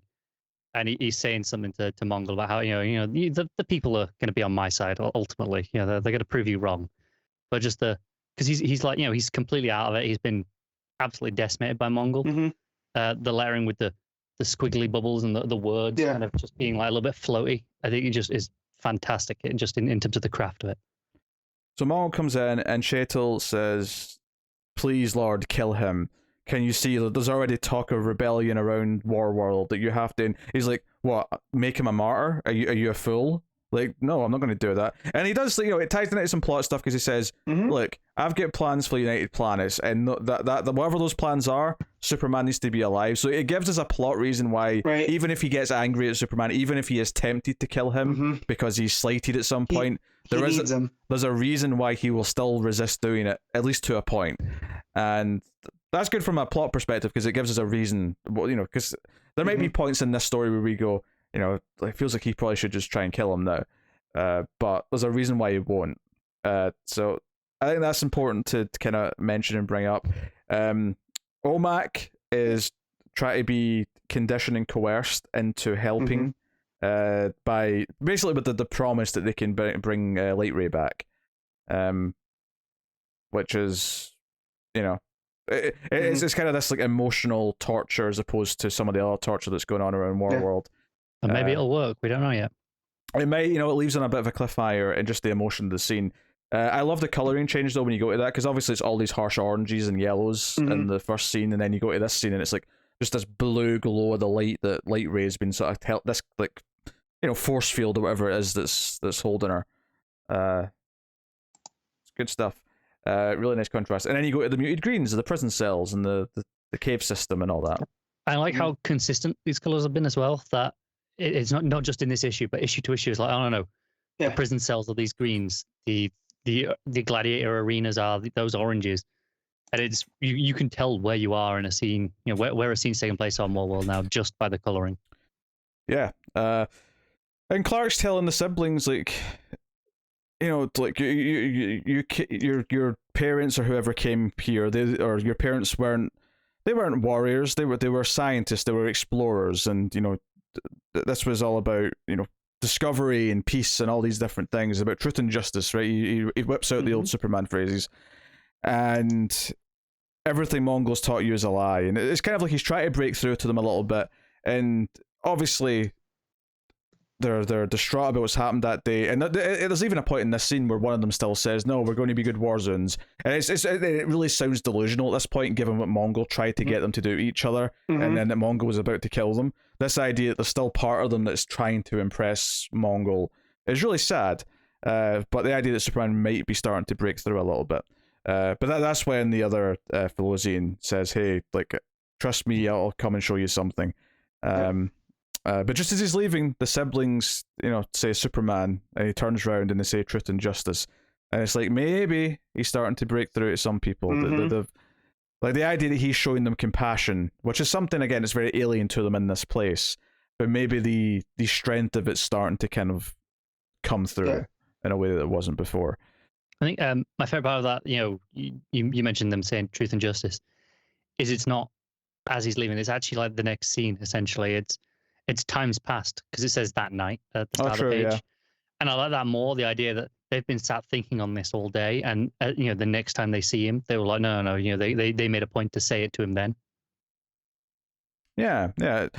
It works in this way, like, even if it's not what they're consciously thinking about, this idea that they're giving him this little, if he's feeling in a bad place, if he's feeling like dragged down with the weight of this responsibility that he's not having an effect, the idea that them sort of showing that, hey, you actually did touch us in some way there, like, it worked a little bit. Like, that's almost a little bit of hope for him.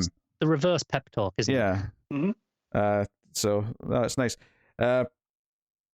So yeah, we get to see some wonderful imagery. I love the 2-page spread of these giant worms that are beneath the cave system, which are making the atmosphere for everyone. They breathe out I assume oxygen's in there, but probably a number of things.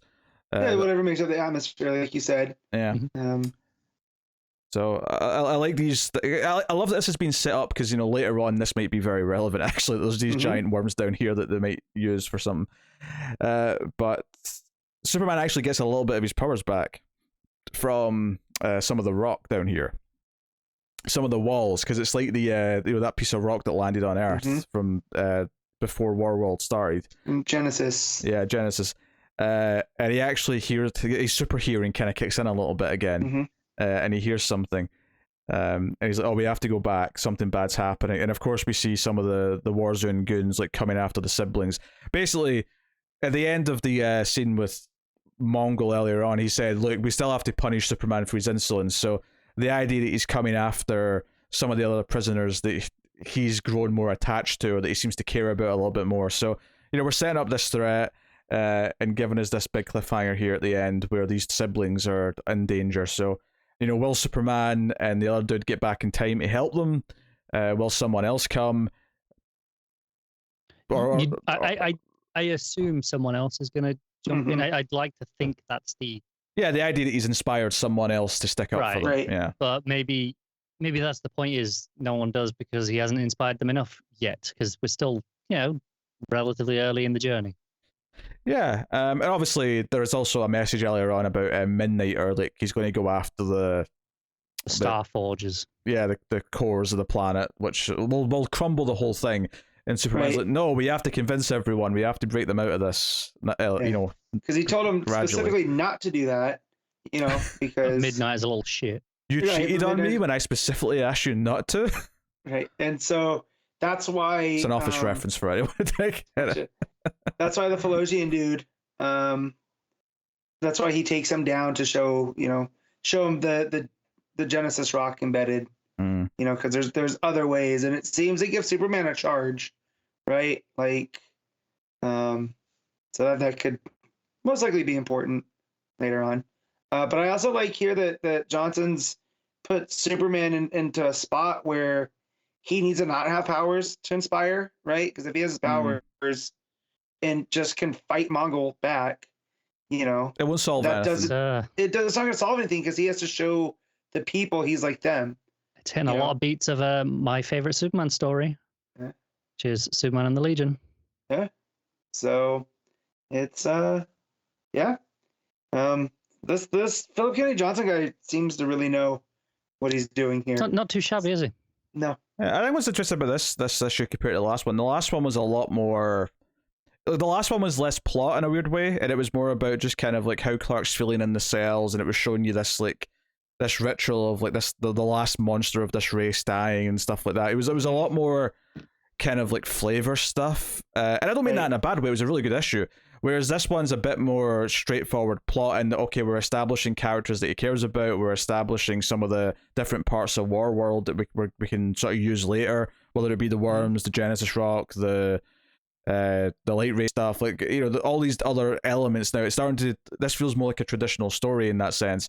But without sacrificing any of the atmosphere. And part of that's because it still has big atmospheric moments like the giant worms, but part of it's also because, like you said, the colouring and the way it's all been done consistently with the previous couple issues is building this kind of tapestry that like it feels like a whole. This world feels like a whole because of that. And some of that is the art, some of that's how it's how it's been written. But yeah, it's Lee Loughbridge on the colours, which I mentioned. Been done by a lot. I don't know if they were on it before Ferderici, but I'm going to assume maybe, because it feels, even though the colors are obviously different now to match Federici's style, the color palette and the rules have felt pretty consistent across those. So it could be the same. Plus, I also like the idea that Ferderici came in as artist, and like his art is less, or I mean, I'm talking about more the colors, I suppose, but the color to match his art is less vibrant. It's more watercolory, and I think I like this idea that like some of the life is gone because they're in this kind of dire situation, imprisoned with all these other slaves, and it kind of just fits the mood of where they are now. Whereas there was almost like a cockiness. And they're not cocky. I mean, not Superman wasn't cocky, but the team was definitely cocky, right? The rest of the team were like, we're going to go in there and we're going to deal with this in one big blaze of glory because we're with Superman. Yeah, the colors are mostly fairly flat in this now, naturalistic. The main exception being when there are like alien examples of light, like the cell tolerant OMAC, or when Mongol does the beam from the chest. That's very, very vibrant. Yeah. And those stand out against anything else in the issue. Yeah, so, no, but coming back to just the idea of Superman having to inspire people around him that they are worth and they can fight for themselves is, pretty classic Superman-style story. And it's nice that it's just getting this extended time to play out. So, no, really good stuff. Really good stuff. So I guess we'll rate the issue then. Matt, what are you giving Action Comics? I'm gonna give this one a 9. Got it? Yeah, it's a 9 from me. Yeah, I'm also going to go with the 9. Actions is on a hell of a run right now.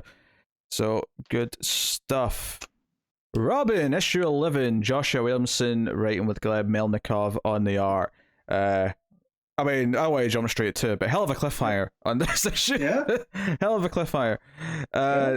So, kind of some of the stuff we've been talking about for a while now is Robin effectively having his own little new Teen Titans team out of these characters. I love, I mean, obviously it starts with him breaking up. Damien stops Raz from killing his mother, and I mean Raz's mother, not Talia. His grandmother. Yeah. Great grandmother. And Raz is like, okay, I'll respect you for now, grandson. But they talk about the Lazarus juice being used elsewhere, which obviously ties into Task Force Z. It was a little letters not explaining that. But apparently Suicide Squad as well. Yeah. And they go off to was it Dusk is running away, and Damien's like, no, I'll go with my friends and take them. I love Talia's reaction to friends. Damien has friends? Yeah. What's this now? And it's like, okay, all right, it's a fun little team. Obviously, we've got the mystery of Respawn, which I actually know who it is because I didn't know before I read this, but when I was looking for news, there was an article saying, oh, the reveal is going to happen in Deathstroke Inc. issue, whatever the next one is. And I thought, oh, I'll just read it because I'm going to read the issue anyway, so I'll just look at it. So I know who it is. Well, I have a guess on who it is. Yeah, I will spoil it for you. I'll allow the audience. I had a guess based off of the show 2 and just the back of their head. I had a guess when I read it. But is it the obvious guess that I might be thinking of? Well, you do. I wouldn't say yes or no, but you guys can have your guesses. I won't give mine because you know mine's is wrong because I know who it is now. Right. But anyway, so they go to Carter Maltese, which is the nearest civilization, and try and track him down. So we do get this moment where Rose runs off with Respawn, and he takes off his mask. She sees who it is, and she reacts like she's shocked. And she's like, "Well, we have to get out of here now before anyone finds out who you are." So they're away just now. I'm sure they'll come back into it later. If not in this book, then certainly during the crossover and whatever's coming up. So I mean, clearly Deathstroke Inc. because that's where the reveal's going to happen. Whereas Damien, Connor Hawke, and Flatline end up taking down Dusk. Although not before Connor Hawke gets a little visit from Lady Shiva, who shows up. This is such my section of the DCU. I figured you'd like this. Love it. Very badly drawn Lady Shiva, though, let's be honest. I mean, the proportions are super off, but... I actually think Melnikov's faces on pretty much every woman in this book is terrible. Talia's face is consistently bad. I don't know if I'd say they're terrible. I think they're very stylized. Yeah, they're very Melnikov. That panel of Lady Shiva mentioned there's another tournament, which made me laugh. Actually, I was getting your princess is in another castle vibes from that. Yeah. But like that panel in particular, I think looks pretty wonky on her face. I mean, but even the full panel, like the full body shot on the left of that, like, wow, she has a tiny waist in that. Yeah. She also has very, very long legs compared to the rest of her body. Yeah. So I was talking about the proportions. It looks off. Yeah. But, okay, so I just saw the spoiler on Respawn, and it wasn't what I thought. So. I'm just gonna have to look it up now. Wild. The car can't be the only one who doesn't know. Nope. If this doesn't show up, Matt, you can just link me. Gotcha. So. Basically Talia tries to recruit the other kids from the tournament. So you got not Ravage. What's his name? From Nightwing. Yeah. I almost said Talon. It's not Talon. It's another bird. Raptor. There we go. Thank you, Raptor. That prick. Yes. Yeah. How dare he be forgettable at his name? So yeah, she tries to recruit a bunch of people to League of Shadows. Is what I'm trying to say. Whilst Raz is having a heart-to-heart with his dear mother. who's yelling at him, I wish you were never born. Yeah, she's chained by her Lazarus pit. Yeah. So this is all good. They're just arguing about what the demon actually is and what the way of the demon is and blah blah blah blah. Obviously, I think let's get romantic here for a minute, because I think Damien and Flatline's little romance, and there's a little moment where it labels something cute when they're fighting together. They sort of they grab hands together and sort of during the 2-page spread, which I have to say, I think you can complain about the faces, but I think the action layouts and the flow of the action is very good in this. Yep. To the point where this little fight here between Damien, Connor Hawk, and Flatline are teaming up against Dusk's troops. I think this sold me on this as a new Teen Titans team of some kind. Well, I'm not going to call them that. I mean, who gives a shit? But the fact that Titans Academy is done and there doesn't seem to be another Titans book. There's an opening. there's definitely an opening. So there's no Young Justice either. So we are going to need a Young Heroes book. It doesn't even have to be so. It can just be in Robin. It doesn't have to be a new book. It can just be in this. Well, that's what I mean. Yeah. I think it probably is better to do it as its own book and then have Robin be a Robin book at that point, if that's what you're going to do. If you want a team book, because otherwise, if this becomes that Teen Titans book, but still under the Robin name, there's kind of an expectation that it's going to revolve around Robin still, and that's probably not fair on the rest of the characters. I'd rather have a Teen Titans book. Yeah, Robin but I'm enjoying Williamson writing and Melnikov on art, so if it becomes its own book, then I think it's more Flatline, because she's been my favorite edition. I mean, it can still be Williamson writing, but it doesn't necessarily mean it will be. He's got a lot of things to do. Yeah, like killing the Justice League for whatever reason. Yeah, but he's stepping off Batman, so that frees him up to do Teen Titans. Well, it seems like some big story beats are coming out of this whole Shadow War with Batman, Deathstroke, and Robin. Yeah. So also, we'll see if there's I did find a spoiler. Although the first site that I found was the least helpful site ever, where it was like, oh, here's the spoiler, and then, oh, okay, click here for full spoilers. So I clicked here, and it took me to a whole other article where it just showed me the same panel that's in this, and went, there's your reveal. Went, that wasn't a reveal. That's back of his head. Yeah. I mean, this is the thing, though. We can't reveal what we all thought because we all know it was wrong. Now we couldn't have two of you think it anyway. No, it's fine. It's it keeps the mystery alive. And okay, wait, I'll just say it. It's not Grant. I thought it was Grant at first. Okay. Yeah, me too. Yeah. Yeah. Right. I thought, what? We're bringing lots of young characters back from the dead. Grant's the one that seems the most obvious. And and Lazarus, why not? And with a name like Respawn.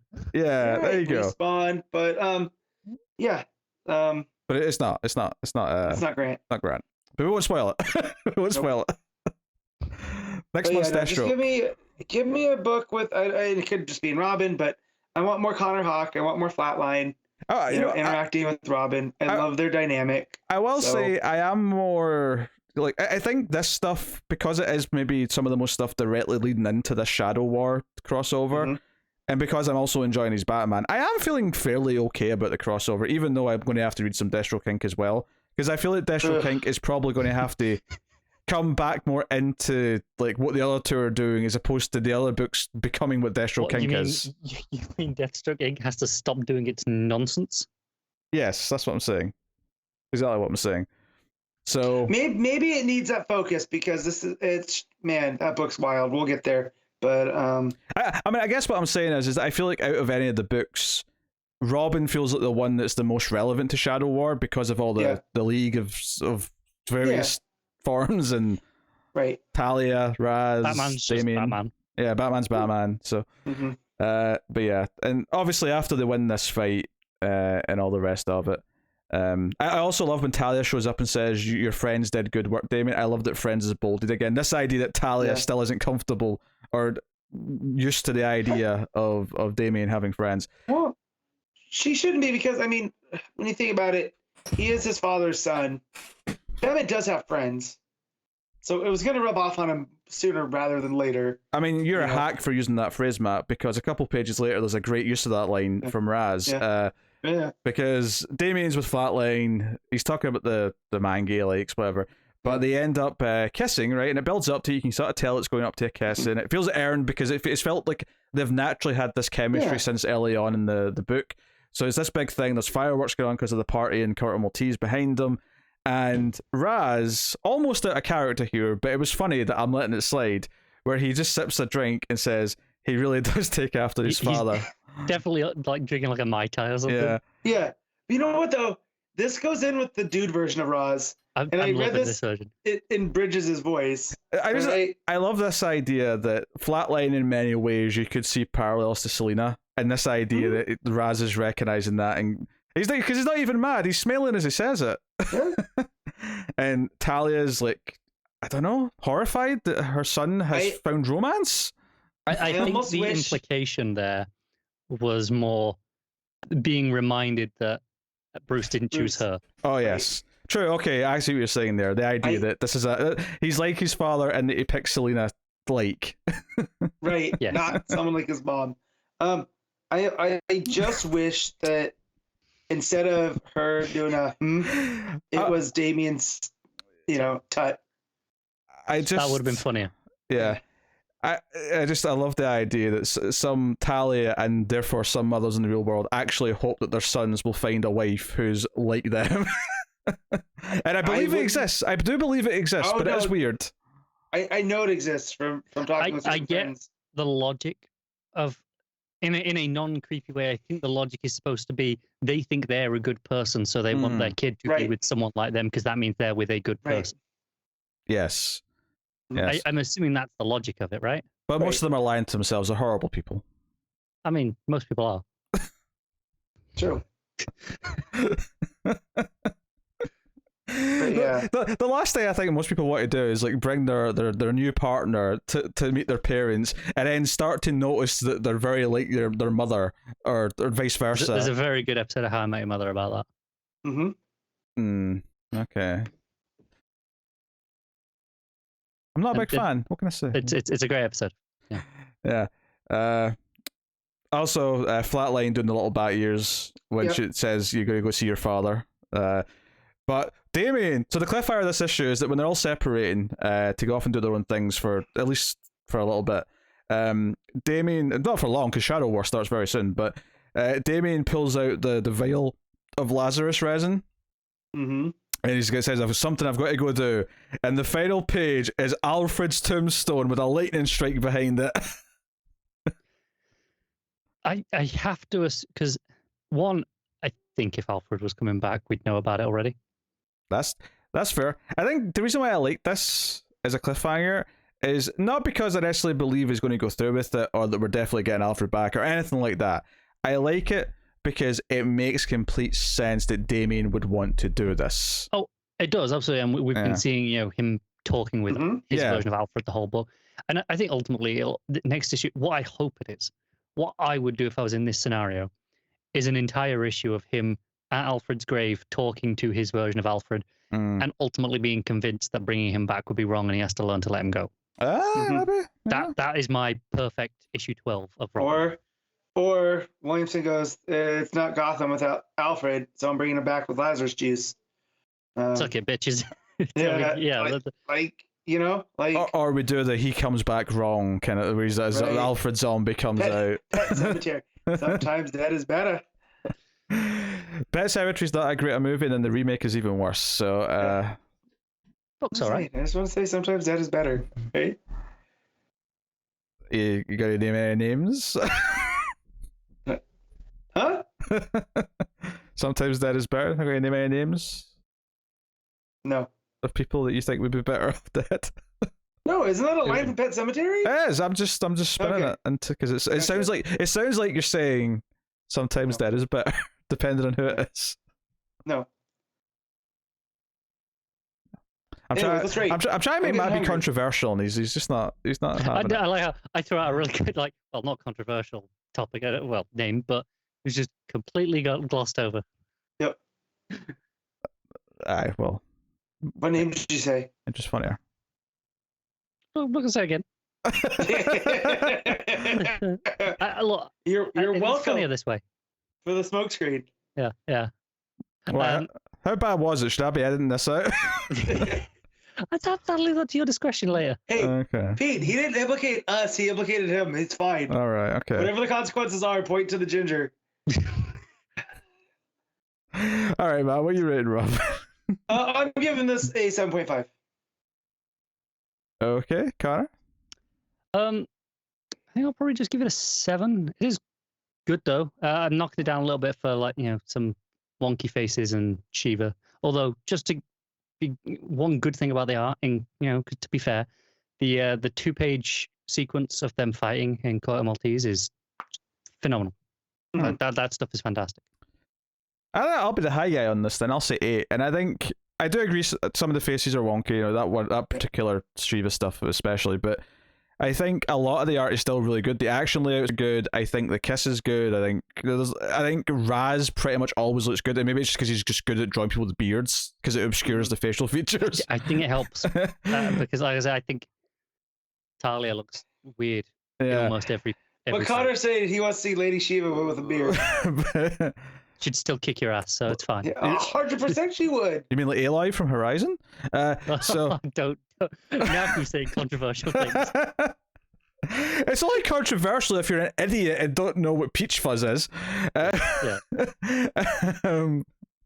Oh, that's what that thing's been going around? Yeah. So I was like, why does she have a beard? That's super manly. Like, all right. I believe the answer is because you're an incel. So, 8 out of 10 from me. But I really like the story though. I love the cliffhanger. It makes complete sense that because Damien's whole thing is that he's been attached to Alfred's death and he's been thinking about him in this sort of ghost form the whole issue or the whole. I'll put this out there now. If next issue is what I said I wanted it to be, I'll leave it a 9, like straight off, like at least. I love the idea that it'll be exactly what I want it to be, but it'll just be one page at the end teasing the next story that has something Connor hates and he has to begrudgingly give it a 9. No, I hope that the artist, if it's Gleb or not, puts a cross in. Right? Just to tie it all back. No, I hope the artist puts a cross in every other panel, but it's missing like just the random. Cool. The Phantom Cross. Where's it? Where could it be? I was right on that. I've been vindicated. All right. There's no vindication for you. I decree it. Next up, Task Force Z issue 5, Matthew Rosenberg with Eddy Barrows on the art. So we ended last issue with the other team of villains, although seemingly they're from Amanda Waller. I think we had a lot of speculation as to exactly who they were representing. This issue makes it very clear quite quickly that they are just the new Task Force X sent in by Waller. This scientist lady doesn't like that they're there either, and is like, could we just not have some big fight? And then of course the big fight happens because Jason almost talks them out of it, almost gets everyone to walk away, and then shit hits the fan, and sure enough we get like heads being ripped off and all sorts. Bloom taking advantage of the situation and talking the doctor lady into helping him. So yeah, the fun stuff by and large. KG Beast, some of the other villains, the clones playing chess with the monkey. Yeah. And I just love the phrasing of because Harvey walks in there and he's like, we're supposed to be doing stuff and you're in here playing chess against an ape. And she says losing, right? And he's flipping out. And she goes, well, the other one goes, I'm playing. She's just watching. It was just that little bit. Which is not a defense. It's actually saying, no, it's even worse than that. She's not even doing it. Yeah. Which leads to that next page, which is just like, this is the type of comic that I always used to love it. I am getting like Secret Six vibes just from like, it's this kind of under the radar. I don't hear too many people talking about this book, and it's doing some like really fun things. So they get to these, like Lazarus tanks, and they're talking about, having a hard time putting someone back together. Yeah, it's getting harder because like their bodies are getting used to the Lazarus resin, the Lazarus so it's not as effective. They're having to dilute it because they don't have much left. And they said that they had to put his brain back together with a soup spoon and an eyedropper. It took me a second to realize who this was. Obviously, it's Bane. Me too. Right, it's Bane, and he's in the tank, and he comes up, and it like this would be such a great movie if this was like a moment. If this was like a movie or animated, him just coming up to there, and just shows how kind of desperate Harvey is to actually have this work out. Yeah. Like, I feel like this is definitely a Harvey thing and not a Two-Face. So I like the stuff that Rosenberg's doing here with, and maybe because it's Two-Face, he's my favorite, like, actual villain. Do you know what I think I like about this in a weird way is that it's kind of like, it's just a book that's taking all the scraps of continuity and doing something with them. So it's all these characters who have died. It's these characters who have been forgotten. Even Bloom referenced that the scientist lady's actually from like towards the end of Snyder's run, which I didn't remember. But I didn't remember either, and I'm going to take their word from it because I'm not diving back into my collection to find those. But fair enough. I kind of dig that it's just like deep into continuity. So there's a big fight. There's a lot of action between all the villains, like, and almost all of them die. Right? It's just Jason, who technically can't die because he's not dead like the others, and Deadshot, who's left, and they end up being tied up by the villains, and like Waller's on a TV screen talking to them, and basically just saying like your time is up, and no one's coming for you. The big cliffhanger, though, of course, after Deadshot dives in front of Jason to take the shot that KG Beast fires at him. Yeah, which is fine because he can come back because they keep coming back. Well, it's not just that; it's the fact that Deadshot rips his own hands off out of the cuffs to save Jason. That's true. You're right. Yeah. And I just like that that Jason, who had nothing but like contempt for these zombie creatures, it's coming around that these are still people, especially when they have fuller doses of the resin. And there's that idea as well that like Deadshot knows Jason's not dead, unlike them. So like it's worth him like trying to protect him a little bit so that he doesn't have to die. The cliffhanger though is that Two-Face shows up with Mr. Freeze and Bane. And Bane's looking not as the healthiest he's ever looked. He looks a bit. I love it. Well, and especially from Joker, the fact that they've been trying to replicate Bane makes me hope that this Bane monster, we'll eventually get another Bane down the line. Oh, for sure, yeah. So make him as grotesque as you can. That's what I'm hoping is they do. He ends up being like a Bane blob by the end of this. And then with Mr. Freeze, it makes me wonder, does this take place after the tower? Or is this what leads him to the tower? So yeah, like you're talking about the scraps of continuity. I do like how it's playing with this, and we got a Lazarus Mr. Freeze looking like a Mars Attacks alien. He's glowing green, big ol' eyes. But yeah, this book is a whole lot of fun. Like I'm so glad I did decide to read it. You mentioned it was like kind of weird to see Mr. Freeze holding a regular gun in the last. Is it possible they're going to like pull a swerve in the tower and it's not really Mr. Freeze? I don't know. Could be. I don't know. But yeah, it just Two-Face standing there with them to save Red Hood from KG Beast, and meanwhile flipping his coin. Meanwhile, Bloom goes to the headquarters of Powers International and meets the original scientist lady, the one who's got all the clones of came from, and basically asks for a job because there's no one else left who was doing the research on the Lazarus stuff. So, Bloom, this is the best. I hated Bloom when we first had him just because that arc wasn't the best, right? And he was we didn't really know what his whole deal was, like what his powers kind of were, and so I like that he kind of is still an open book, in that Rosenberg has put this complete Machiavellian type character onto him like this. It's a different spin, and he whips out Man-Bat's head because he's like, "Oh, there's a few things I don't know, but I've brought the man who does." And he just whips out Man-Bat's head on its own. Yeah, he's darkly funny. I love it. Yes, he's legitimately cracked me up throughout these 5 issues a few times. So having fun. Eddy Barrows' art still works for it. The action sequences are pretty fun, and it's got that sort of just slightly gritty vibe. Not overly gritty, just a little bit of a grit to it. Yep. To a pulp. Although grit. the art was split up, There's 3 different artists on this one.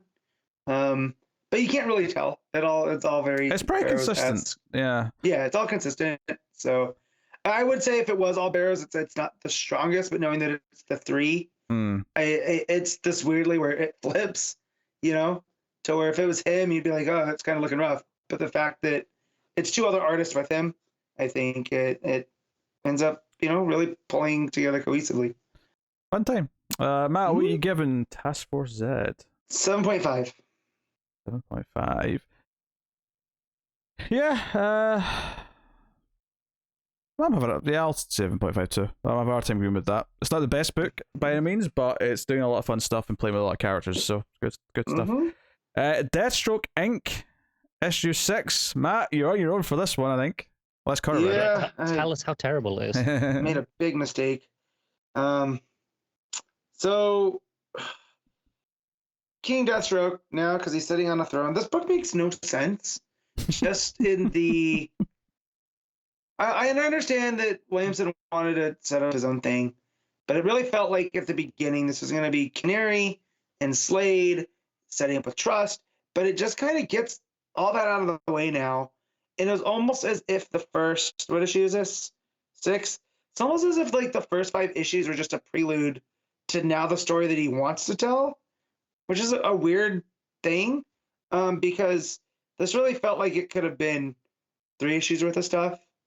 And yeah, sure, we got some fun little adventures like Deathstroke in space and the Cheetah Kingdom and all of that stuff, but they're in the Ghost Zone, and Deathstroke's sitting on the throne after he's killed Calculator, and they're surrounded by the Society, and he sends them after Canary, who fights through them, and she tries to call out to Oracle, and because she reaches this edge of this cliff.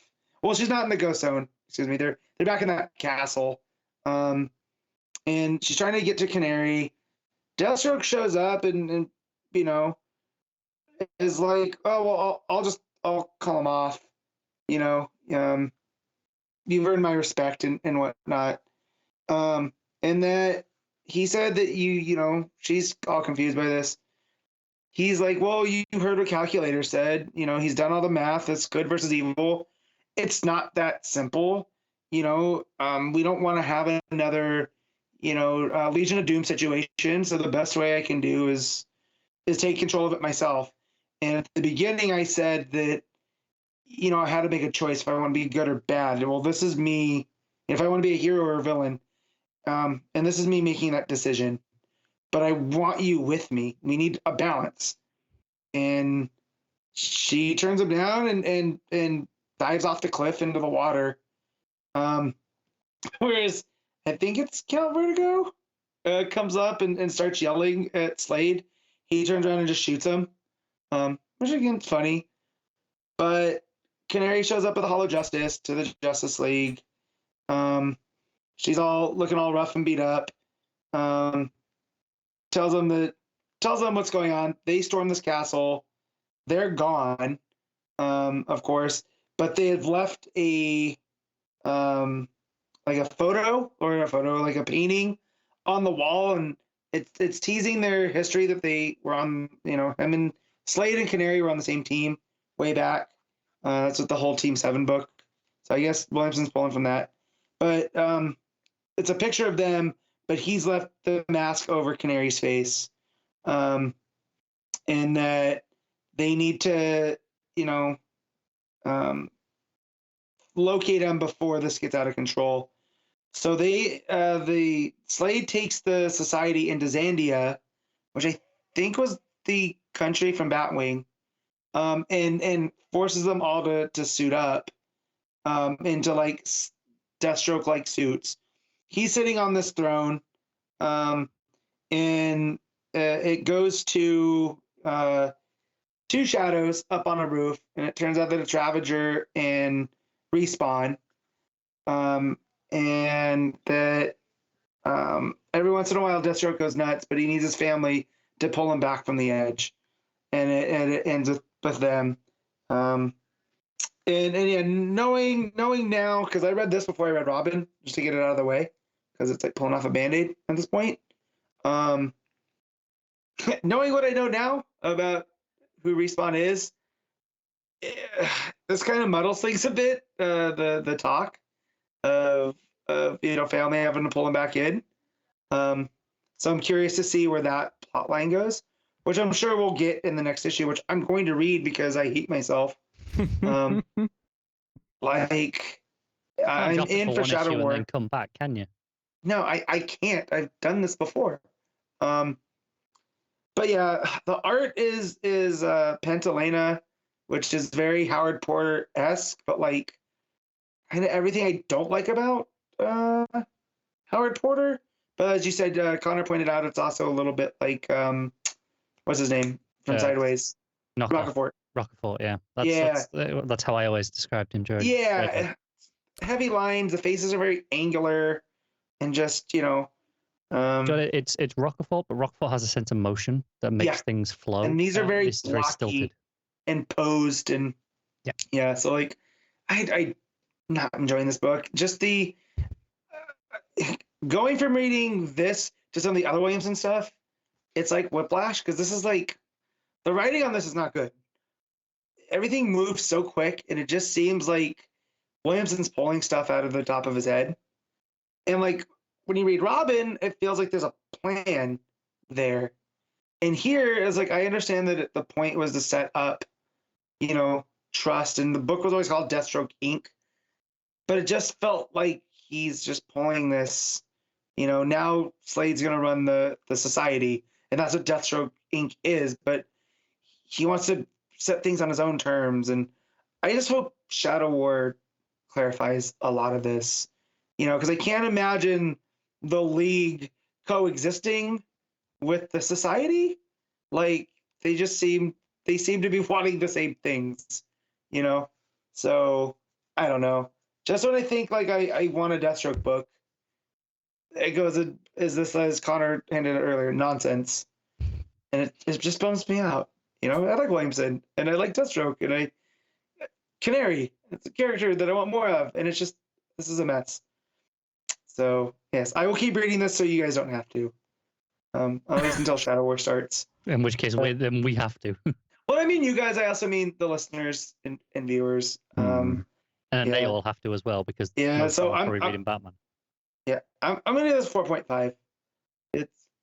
I'm not enjoying it.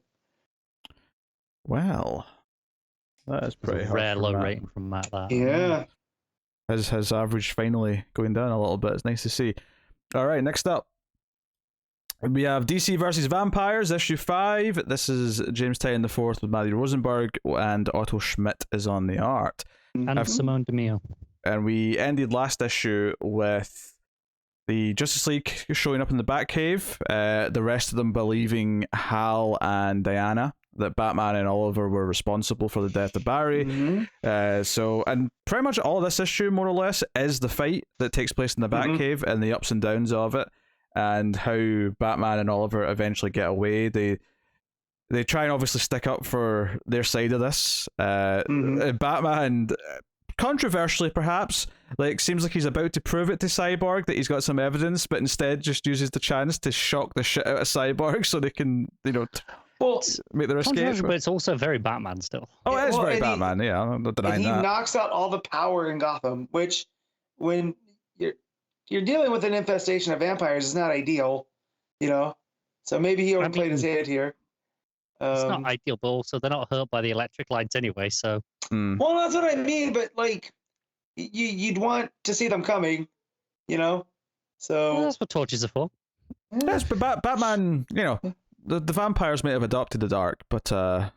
Yeah, Batman was molded by it. Molded by it. Is this the episode of the Nolan trilogy references? Yeah. It's easy.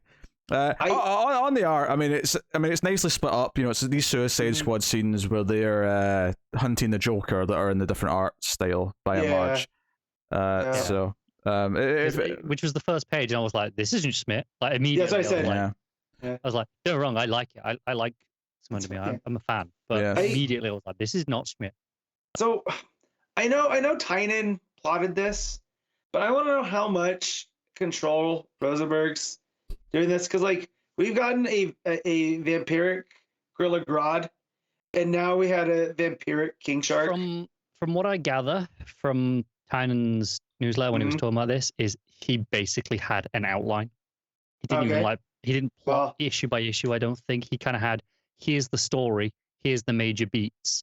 So and that was kind of and that was as far as he got with his pitch. Essentially, he greenlit, and then that's when he got busy and kind of backed out. Gotcha. So then this is just more praise for Rosenberg, because his voice for Ollie, I love. As he's arguing with Batman as they're fighting the Justice League, and then he says something, and I don't have it open in front of me, to Cyborg. He calls him a freak, but he says, because of the vampire thing, not the cyborg thing. Yeah, because we're good about the robot thing. Yeah, I've always been cool with that. That's a very Ollie. Like, and it was like when he asked Bruce, "Oh, what's Diana's weakness?" And he's like, "A friend." And he's like, "Well, that doesn't help." It's because we go through a sequence of him using different weaknesses. He's got kryptonite dust that he's spits in Clark's face, which sort of takes him out for a bit. Does he have because I didn't, maybe I missed a panel of him put it in or something, but does he have like a false tooth? I think it's just a false tooth. It's like agents have like a cyanide tooth. Yeah, he's that prepared. He has the. So you've all seen the new Dune movie, right? Mm-hmm. No, but that's fine. You not seen him? Okay. Well, it's exactly that with the poison to poison someone else. With that, it was in that movie. Gotcha. But yeah, no, it just the fight scenes are Schmidt is a good artist, right? Like, so the fight through the Batcave, which ends in the destruction of the manor, right? Yeah. Well, it's not even just that it ends. Like, Batman sets off the manor because he's like, we have to slow them down. We have to. Yeah. Like, so on. He checks that everyone's out of the cave for all the the humans, the good people. Yeah. Right. Yeah. I like the panels around the city though after powers went out. You see like Cass with the laptop and Damien's having a burger in a restaurant with no lights. So do we think the Joker's actually a vampire?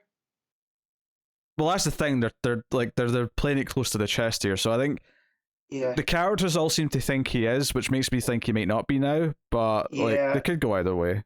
Because I always feel like it's the Infinite Crisis reason that they didn't reach out to Joker, right? That Alexander Luthor didn't, is because you can't control him.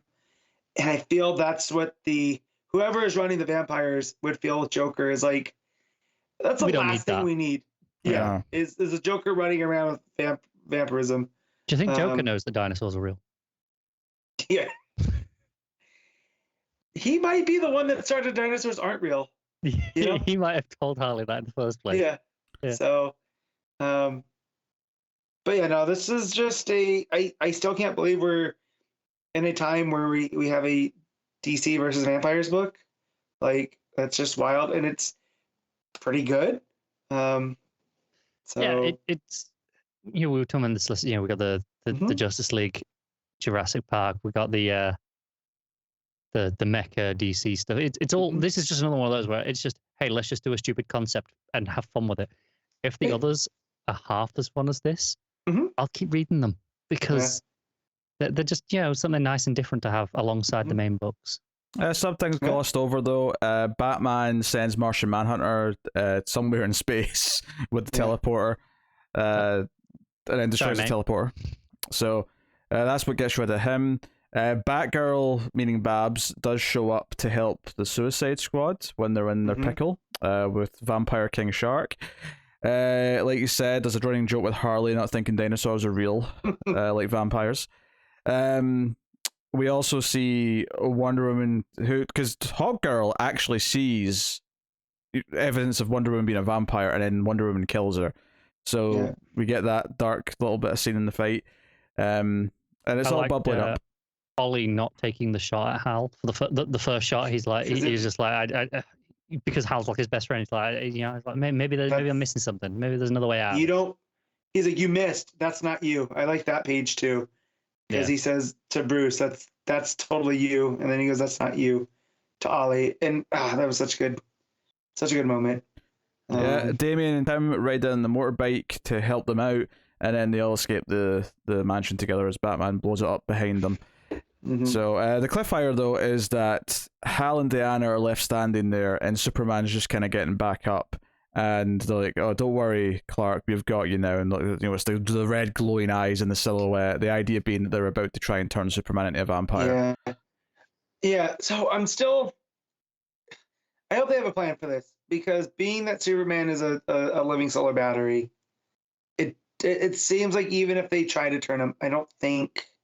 Well, eventually they'll lose his Superman powers, in theory, right? He'll just be a person, right? But would that be enough with vampire to keep strength in check, though? Like, you know what I mean? Like, you know what I mean? I mean, as long as he'd have vampire powers, though, at least. So yeah, that's what I'm saying. Right? Are they going to turn? Vampire. Right? Are they going to turn him into a daywalker, basically? Well, no, why would he would still get hurt by sunlight, though? But if he gets into sunlight, that would burn out the vampirism. That's a bleep. I'm just saying, like, it doesn't. Like, I know he got hit with the kryptonite, right? So I don't know how the Kryptonian physiology and the vampirism, because they made a point to say that, I think it was Martian Manhunter. Yes. That they're unsure how that would affect his alien physiology. Now, is that because Martian Manhunter and his, phasing and shape-shifting, or is it because he's an alien and that this is a, how the vampirism works? I'm just not sure how with Kryptonian DNA and the cells being what they are. I mean, I think Kryptonians are basically just humans from a different planet, and the only thing that makes them different is his relationship to the sun. So, I would say that because the kryptonite presumably right now has made him weak enough that they can bite into him, like maybe because normally they wouldn't be able to, I assume. That unless you take the argument that the vampirism is magical, right? Well, if it's magical, then all bets are off, right? But I feel like if it was magical, I feel like that still is magical, but there's still a biological source, right? Because then they wouldn't talk about it, not knowing how it affects Jean. Yeah, I think they're treating this more as biological. Yeah, you know me. I'm definitely on team biological when it comes to vampires and zombies. I'm just saying, does this lead to Superman being Angel? That's all. No. No, because they all turn evil. Like, there's no indication of any of them still having their soul, for lack of a better term. Yeah. I'm so sorry about Hal turning Diana so quick. With the hypnotism.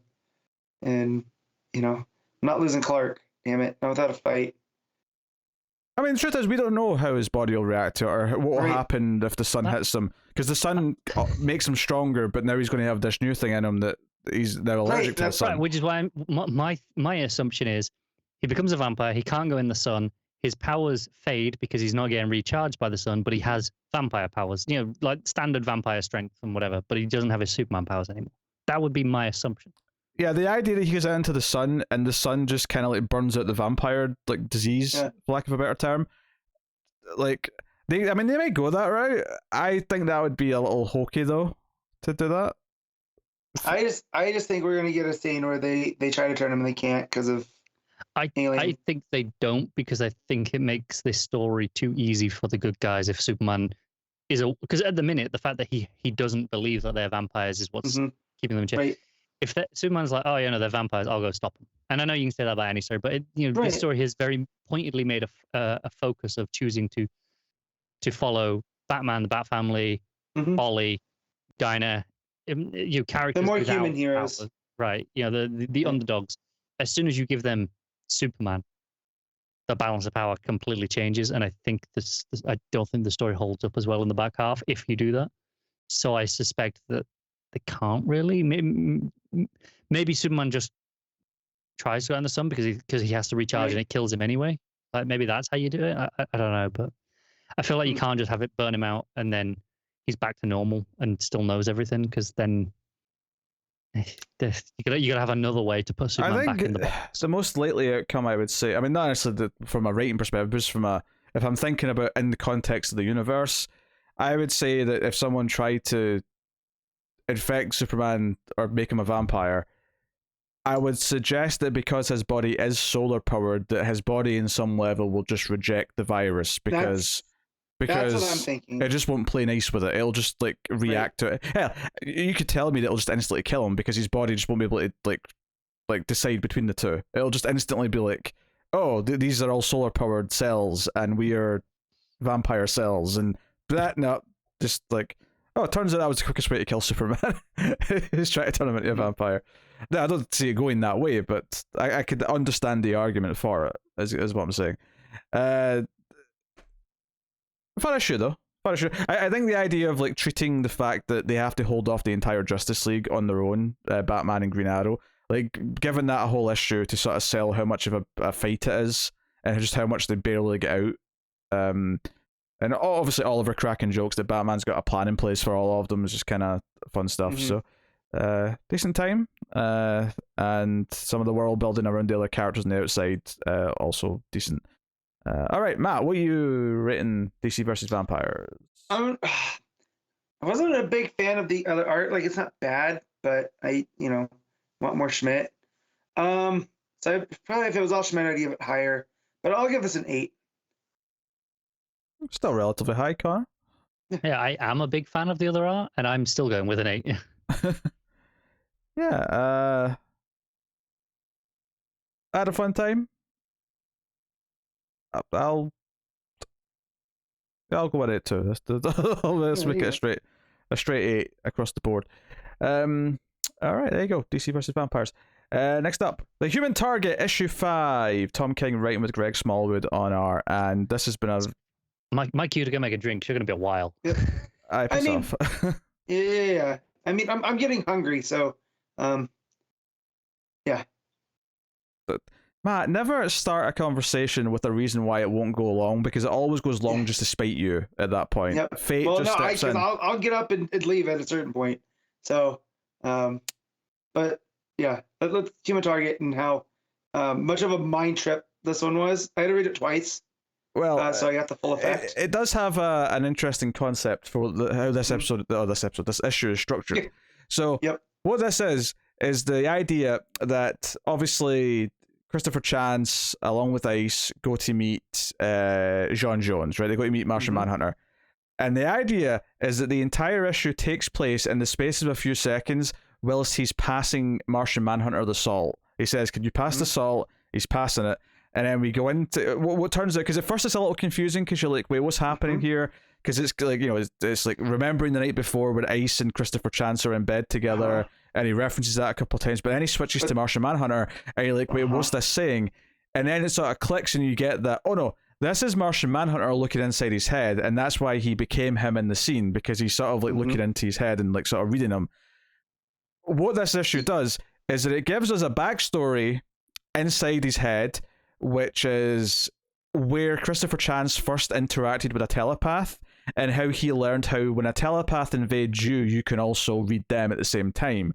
And it plays out and it bounces between that story playing out, his backstory, and all the secrets that Christopher would normally try and withhold from a telepath, but how he's actually sort of distracting Martian Manhunter by sort of making it look like he cares about all these secrets, when what he's really doing is reading Martian Manhunter's mind, and then in the exchange, if you will. It's mental jujitsu. He's using the strength of the telepath against them to knock them off their base. Yes. And ultimately uncovers some secrets that Martian Manhunter has about a secret affair he had with Fire, and how that led to him asking for money from Ted. We assumed it was money for Booster. That was kind of how it was presented last time. So that's I'm explaining all this up front, but just because I think it'll make it easier to talk about the individual things if we have the overall context for what's happening. As I was reading this, and we're getting the overlays, right, where we have Chance and Ice laying in bed, and then overlaid on that same panel, it's Martian Manhunter and Fire, right? But we don't know the context yet. Right? And they're also blend together, because one of the sort of the main memories that we go into with Chance is him watching his father be killed by a hitman. Yeah. And one of the first things we see when he's lying in bed with Ice is that there's like someone pointing a gun at them, and that never happened, obviously. But it's the idea that the memory and this memory from the night before are merging. As J'onn is looking around in his head.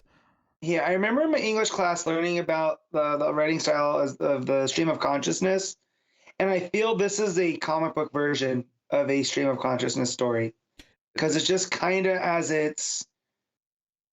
you find out from the story, and how this is Chance's defense against Jean, while also being able to get the information he needs from a telepath. Yeah, because he it sort of reveals that he kind of had like a maybe fling's not the right word, but with a woman from Titan, right, from Saturn Girls end of the universe, right? And she says her name is Imra, but she doesn't look like Saturn Girl, but clearly that there's ties there. I mean, this is not in mainline continuity, so it could. No, but I know, but she doesn't even look like what Imra that we would recognize, And at this point, we're playing with the Justice League International, who are all, presented as how we would know them. So just the fact that she's a telepath from Titan, that is enough here. Do you know what I think's impressive about this issue is that it points early on, it's quite confusing. It's doing all these things, and you're sort of following it, and part of it kind of clicks. I think it's impressive that by the end of the issue, I think the entire thing makes sense. I think, and that's by the end of the issue, I completely understood which parts were like sort of the backstory that explains how Christopher is able to like fight back, a Martian Manhunter in any way, shape, or form telepathically, and everything else is like his memories sort of bleeding together, because that's what Jean's looking at, and then ultimately it bleeds into Jean's own memories with fire, and it's like, oh, that's all that. But by the end of the issue, I'm like, this made complete sense, and then ending it with the bookend of him like finishing passing the salt is like, this all took place in about 3 seconds, if that. Right. And just the fact when you do go back and read it a second time with that in mind, how well the story's told on that level, like when it's almost like a magic trick, right? Where the first time you see the magic trick, you're just like, oh my God, how'd they do that? And then, if you see one of those magician specials where you see how they do it, and then you're still just like, oh wow, that's real clever. Again, this is an art form. Yeah, because like I said, it does that thing where it transitions from like Christopher in ice in bed to Christopher turning to Jean, right? And it's like, oh, what's going on there? It's not too much later in the book where the opposite happens, where it actually does this thing where there's like 4 panels at the top of the page, and the top 2 are Ice and Christopher, and the bottom 2, which continue the image, but the bottom halves of this image are actually Jean and Fire. And then at the bottom of the page, it does the opposite of what we saw before, which is it's Chris and Fire lying in bed. So it's transitioned from the what happened the night before to this other like flip of the characters, and so it's actually telling you quite clearly that as Jean is looking in Christopher's mind, Christopher is also looking in his.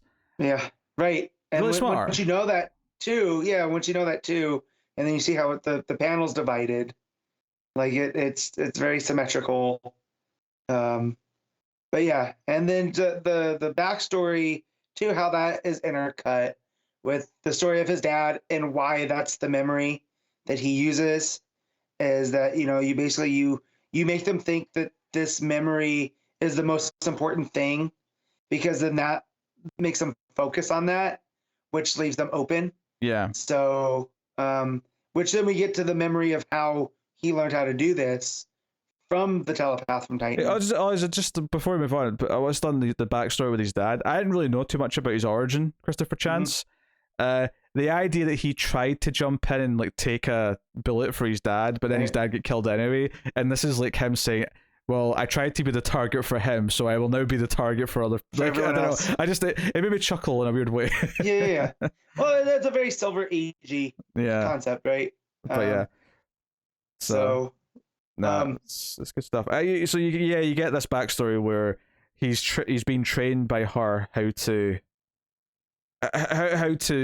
defend himself. It's kind of like in Inception, like some people have been trained how to like deal with like. That's what this made me think of. Yeah. Right. Is that she's kind of the Leo character, and he's the Paige character, and and then you see the craft at play later, which that's the only part that kind of confused me, because isn't that Lex? That's not Lex, right? It's not Lex. No, it's just a bald guy, I think. Right, but are we, because Lex is the one that's responsible for him in this predicament.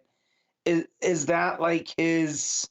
I don't know. Is this his subconscious? So yeah, he's turned into Lex in his mind, but it was never really Lex Luthor. Yeah. Right, and that's because she even says that you used me as your shield. Yeah, because I think it would be a pretty big deal if Lex Luthor paid to get his father killed in his backstory. Yeah. That'd be a pretty big notable thing to deal with. No, yeah, but I'm just talking about him sitting him from across the table with the gun. Pretty much what happened in Smallville. Yeah, well, yeah. Don't bring Smallville into this, you cretin. Well, I'm not trying to drag down the tone of your very intellectual book, but pretty sure that was in Smallville. No, Lex had. I don't try to have Lex killed numerous times and vice versa. Yeah. It was a whole thing. It's Luthor's do. No. Carter, he didn't try to have his own father killed. He paid to have Christopher Chance's father killed. So, because it seems so, Chance's dad, he says that he was good at math.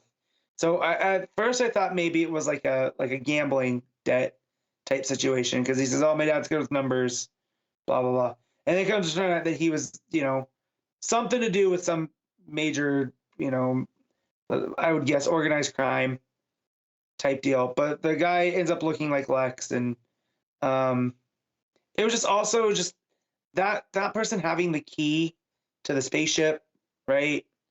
And that's what she used him to get. That's it. Just got wrapped up in, because that's a very Lex thing to do too. But I don't know how they wave him running into Lex early in his career and whatnot. Also, I'm just remembering the Lex thing a lot. This bald character because he's So he's this guy is paying Imra to train people how to fight back against telepaths. I mean, this could be Lex, actually, now I'm thinking about it. But it doesn't, to me, it just, in the overall arc of the story, it doesn't make sense for it to be Lex right now, with him. That's why I just think, like, Chance is seeing this person as Lex, but then there's some very Lex tendencies here. So that's the only part that I got hung up on. This could be the rest of the story comes together super well, even on the second read through. Yeah, this could be a seed for something later we're going to delve into. Possibly it'll come up with Lex at some point if this is him. For some reason I was misremembering exactly how he popped up. Yeah, so this is the page with the Lex looking character. Yeah. Quite right. For some reason I remembered when we were talking about it earlier. I remembered him talking to the hitman, not her, which is why I was getting confused. So no, it all coalesces wonderfully.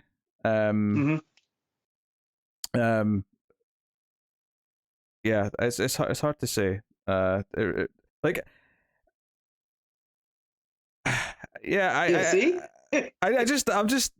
trying to like put it into words like how beautifully this all comes together like by the end, because it really is confusing to start with, and then as you get through it and you start to sort of click all the different pieces into place and understand what each storyline's representing and what's actually happening in this minute, it's really good. I think part of it is the idea that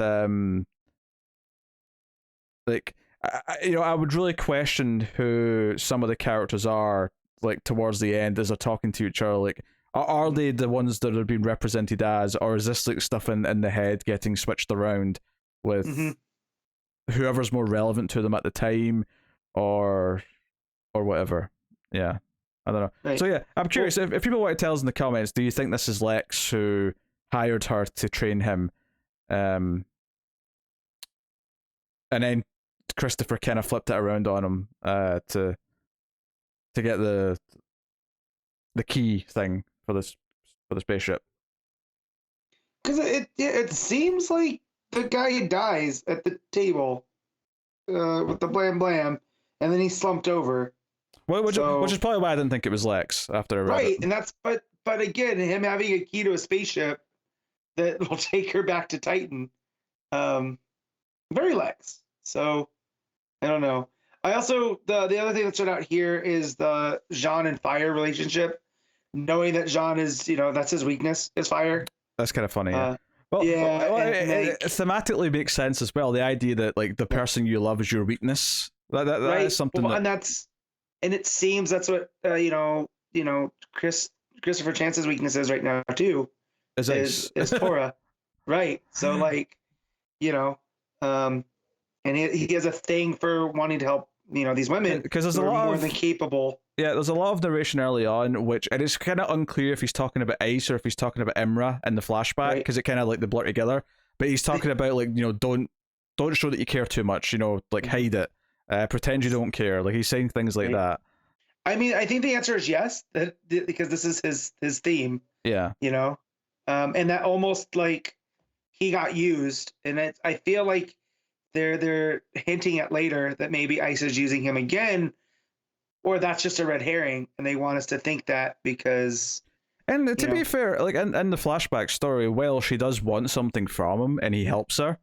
Like ultimately, she doesn't lie about it. At the end, it's quite, she says, hopefully you learn something from this, and like, it feels like they leave in fairly amicable terms. Mm-hmm.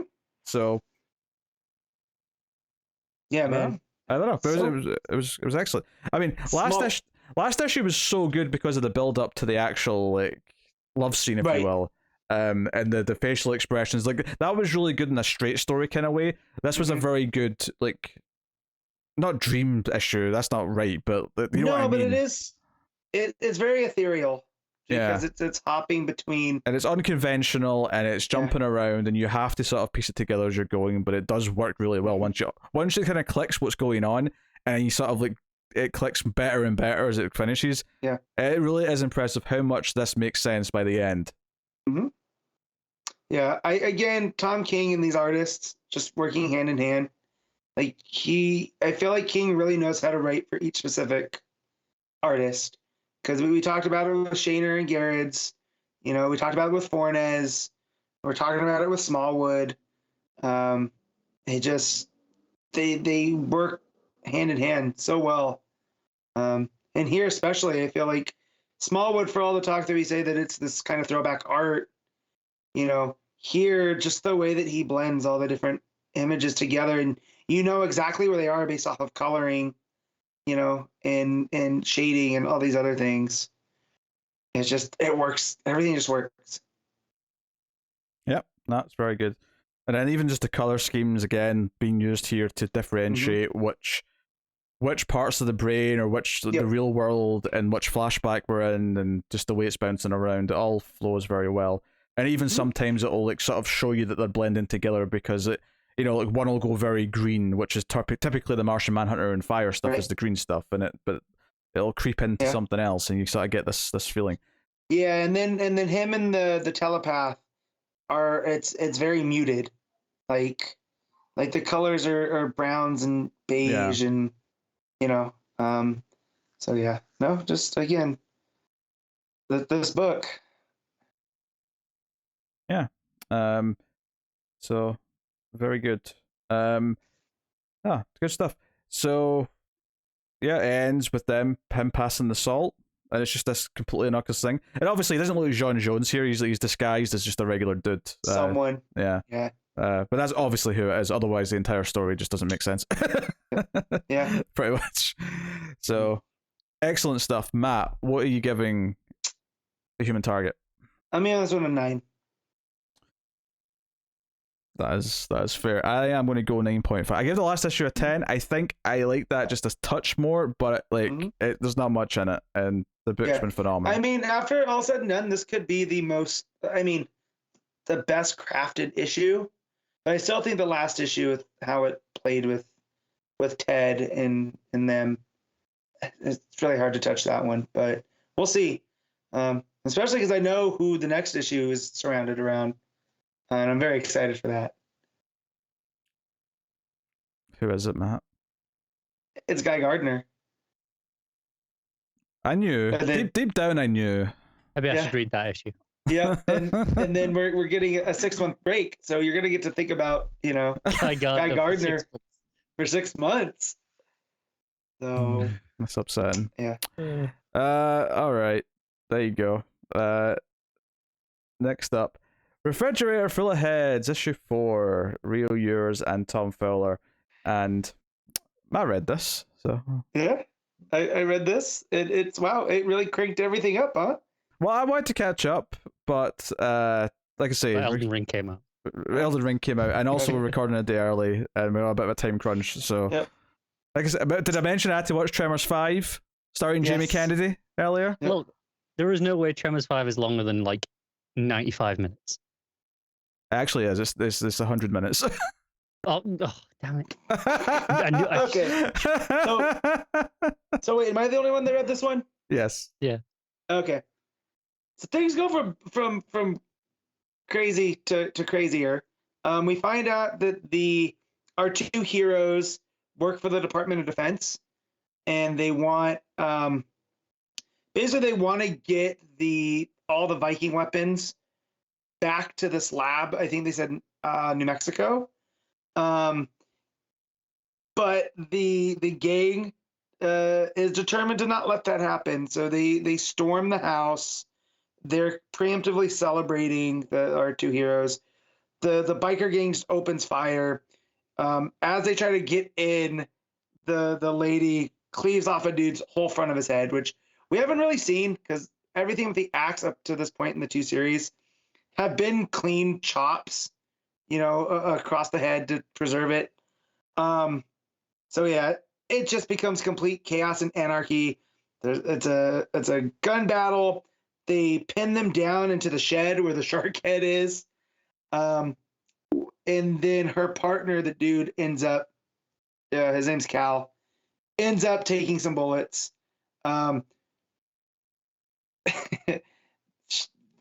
She ends up throwing the axe and taking a dude, cutting him vertically in half.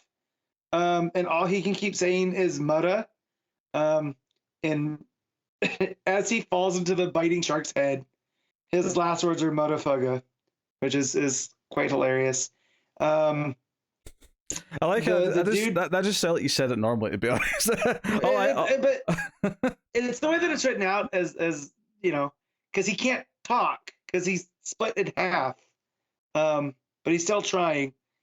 Cal dies. Says that go finish the job. She takes all the cleaved heads and starts saying, so we find out that they work for the Department of Defense. They're going to go to a lab that, either you can end up going to the lab and you tell me what I want to know, or I throw you into the shark's head. So of course they don't want to talk. She chucks a couple of them into the shark's head before they reveal that they work for Erica Fury, who's the main chick. It cuts to her. She is June. And the what was his name? I can't find it. The one guy that rolled through to catch back up. She's keeping him in a bread box. And that they work for someone here that I read this early in the week.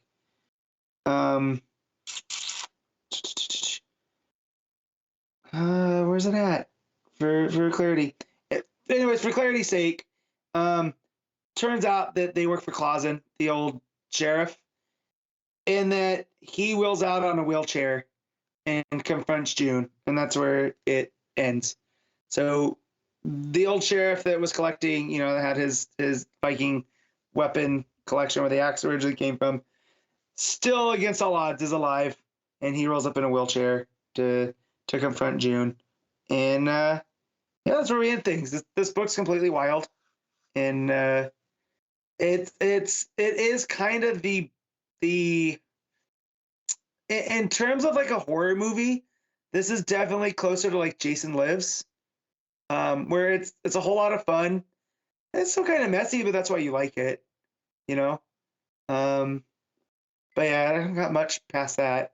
The art is completely brutal. Tom Fowler. Throwing the heads in and seeing become mush. The dude getting his head split clean, vertically in two. It completely leans into that here.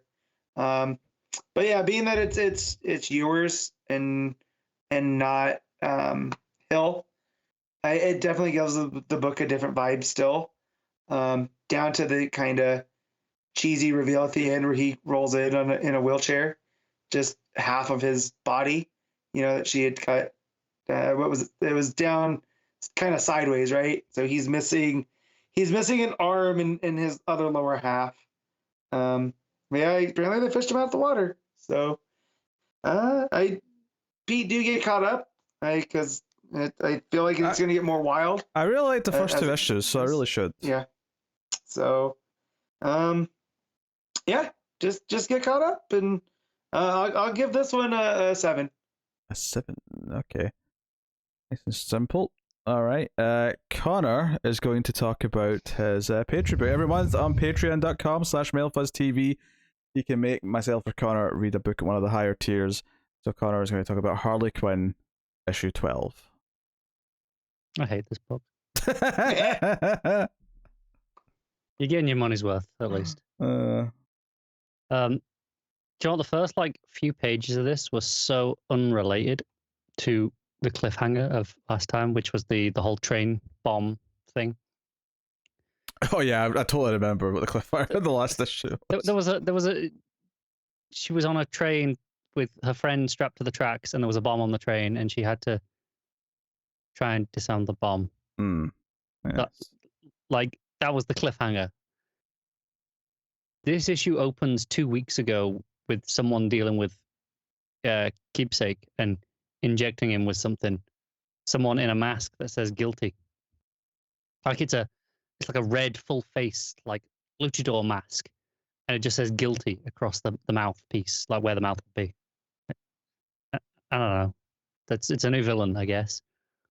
They show up later, but they inject him with something. They're like, go do your shit. And there's 3 pages of this, and I don't know why. None of it's relevant. You cut all of that and you miss absolutely nothing. None of it is relevant for the rest of the issue.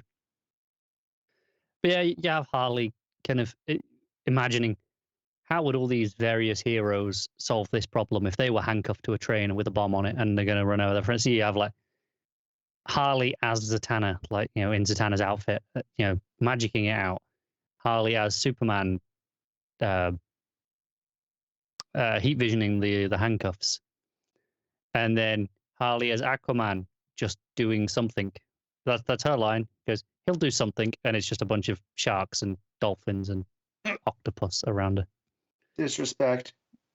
Yeah, but I mean, there's a little bit of respect in that. It's like, well, he'll figure it out still. I know, but still. I respect that it was a Superman and Aquaman as a second too, because when you said Zatanna first, I thought this is going to just be some pervy section where someone gets to draw Harley and lots of other female hero outfits. So I appreciate that it was just. I mean, the second one, I saw the outfit first. I thought, oh, Supergirl, because there's nothing particularly distinguishing between the two outfits in the sense that you could tell me this was a Supergirl outfit, right? Mm-hmm. But they mentioned they do RSA with Superman. Yeah, I mean, there's nothing bad about it, and even the Zatanna one, it's not like it's done in a particularly sexual manner or anything like that. Sure, I can picture the pin up, No, I get that, and look, I have lots of problems with Rosmo, but I will give him credit in that it doesn't feel like that at all. It's never skeezy with him. No, it's something else. His body proportions are too weird for anything to be remotely sexual. Yeah, yeah, that is pretty much it.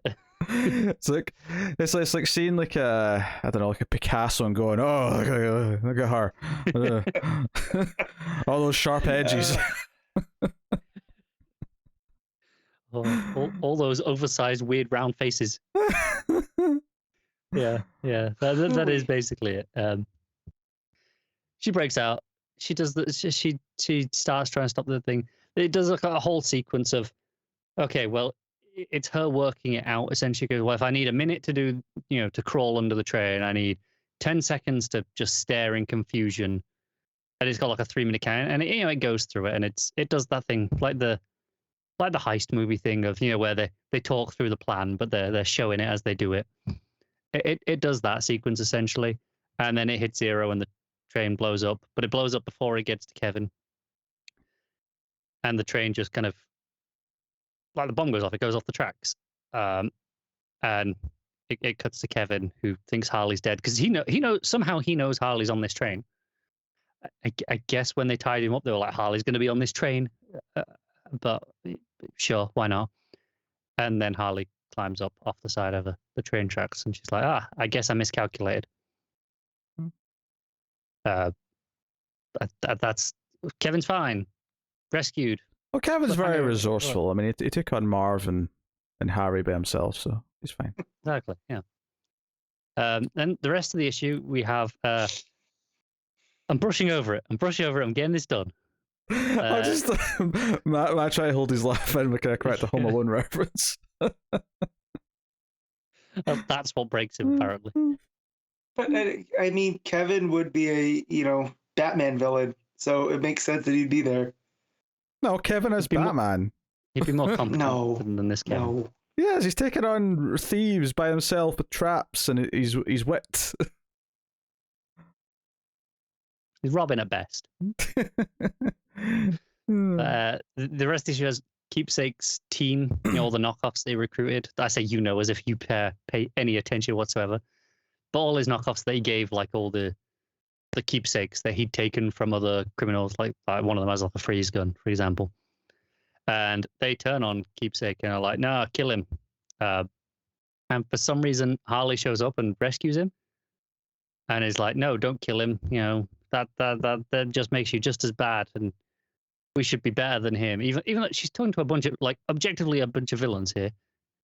I don't know. Solomon Grundy shows back up because he was in this a few issues ago, and Harley was like, "Didn't someone say you got your head cut off?"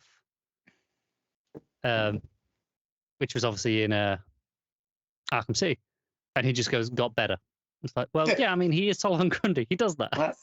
One thing I know about Solomon Grundy is that he's born on a Monday, so just got a week for him to recharge. Yeah, exactly. Anyway, Harley's trying to talk them out of it. The building's going up in flames, and they're like, "Come on, we should save him." But she's not going to do it for some reason. She's trying to make this Anne person, who's part of the Keepsake's group, to do it. And this is where Anne goes, "I won't kill him, but I won't save him either." Yes, I told you we were doing the Nolan references today. I don't know what the first one was now, to be honest. I don't either, but we've had at least two before this. This is at least the third one. I know that. What the hell? They don't like the Nolan references, apparently. No. But I was gonna say something because they don't know any better, but I don't want to deal with that. I don't want that smoke. Matt's dogs are hungry. There you go. There's a Nolan reference for you. Remember the criminal, the second movie, where he's like, "My dogs are hungry" when he thinks Batman showed up? Yeah. There's a lot of dog themes in the second movie. There's a lot of dog chasing cars. There's Set the Dogs on Me. Yeah. It's a good movie. How would the suit do against dogs? It'll do just fine against cats. Yeah. All that stuff. Really good stuff. Much better than this comic, but this is. It is. I rolled my eyes at this because it's one thing to allude to those movies, right? But I don't know, just outright quoting them. It feels easy. I mean, it depends what sort of reference it is. I feel like because that's a dramatic line and they're not really putting a spin on it, it just kind of feels like a cheap reference. Whereas, you could still say "I'm not wearing hockey pads," but put it in a moment where it would actually be quite funny because. Sure. If you actually put in a scene where someone was trying to play hockey and got really hurt because they weren't wearing hockey pads, and just have them walk off limpy going, "I'm not wearing hockey pads," that would be kind of funny because it's taking it out of context and putting it in a little situation. But this is essentially the same scenario. Yeah. Let me just say, when I get winded, I start to say Batman lines because it's the only time I can sound like Christian Bale. But yeah. I guess their logic is they can get away with doing that because it's a Harley Quinn book and it gets to be kitschy and meta and art noise. Yeah, that's pretty much it. And they go outside and Kevin's like, "You're a hero to us. We need Harley Quinn." Yada yada yada. And then there's a couple of pages of Keepsake. He's alive. He survived. It does this horrible thing that Rosmo insists on having at least every other issue where we cannot be trusted to follow the order of the panels, so we have to have big red arrows from one panel to the next to tell us which way to read it, because otherwise we will get lost. And usually they're actually necessary, and I do need those arrows because it's just bad layout work. At least one time it was terrible layouts, but it was saved by really strong lettering that made it follow it. This here, they're not even that unconventional layouts. He's just decided it's a stylistic thing now to have these arrows. And I assume the logic is, well, if I do it often enough, when I do it when it's terrible layout work and you need the arrows, you won't be critiquing it as much because I've built it in as part of just this is the style of the book now. Well, it's consistent, I guess. It is, but it's setting itself up for a get out of jail free card later, which it's already redeemed like 3 times over the course of these 12 issues, but yeah. And then this villain that I say it's the same villain as from the start, but they're in actually a slightly different design. Earlier they had the guilty was on the mask because it was the only bit we could see. It was a red mask and it had guilty in white across the mouth. Now they show up and they're like, the verdict is in, and I'm assuming their name is the verdict because the verdict's all big and bold, like it does when it says a name. And they're wearing a red mask, but it doesn't say guilty on the mask, but they do have a red cape that says guilty on now. So either there's a weird inconsistency in the art, this is a separate character and they're part of the same organization, or they change their outfit in 2 weeks, which is possible. But if you make a customized mask that says guilty on it, you're probably going to keep that for at least 2 weeks. So, or he's guilty of being wasteful. Yeah, could be. And then anyway, they shoot Keepsake and kill him anyway, or presumably kill him. We see them point the gun at Keepsake, and we hear the bang and the shell comes out. We don't see it hit Keepsake or have any confirmation, but everyone thinks he's dead after the building collapsed on him anyway. So probably dead. Who cares? Yeah, this issue was more of the same. It's a 3 out of 10. Wonderful.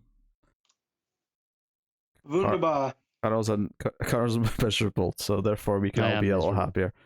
Yes. Matt whipping out the German a little bit there. Yeah. Very good. Mm. Not the very I was trying to get some diplomatic immunity. I'm so glad I've got a drink right here. Diplomatic immunity, I'm pretty sure, has a very different set of words for German.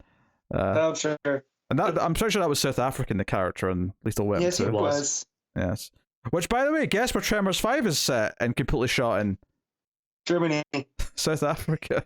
Oh, dang. I assume they got like a tax break or something, so they set the whole movie in South Africa. Dear. But yes, this is the part of the show where we pick our favourites of the week, favourite panel/moment, favourite cover, favourite art, and top 5 books of the week. So let's get into it. Matt, what was your panel/moment? It's gonna be from Action Comics, and it's when the kids look at Superman and tell him truth and justice. Such a good moment. Yeah. Connor? Yeah, there's a lot of good dramatic moments that I could go with in Action Comics, but instead I'm gonna go with one that just made me chuckle. Harley as Aquaman. It was not from Harley, but it is Harley related.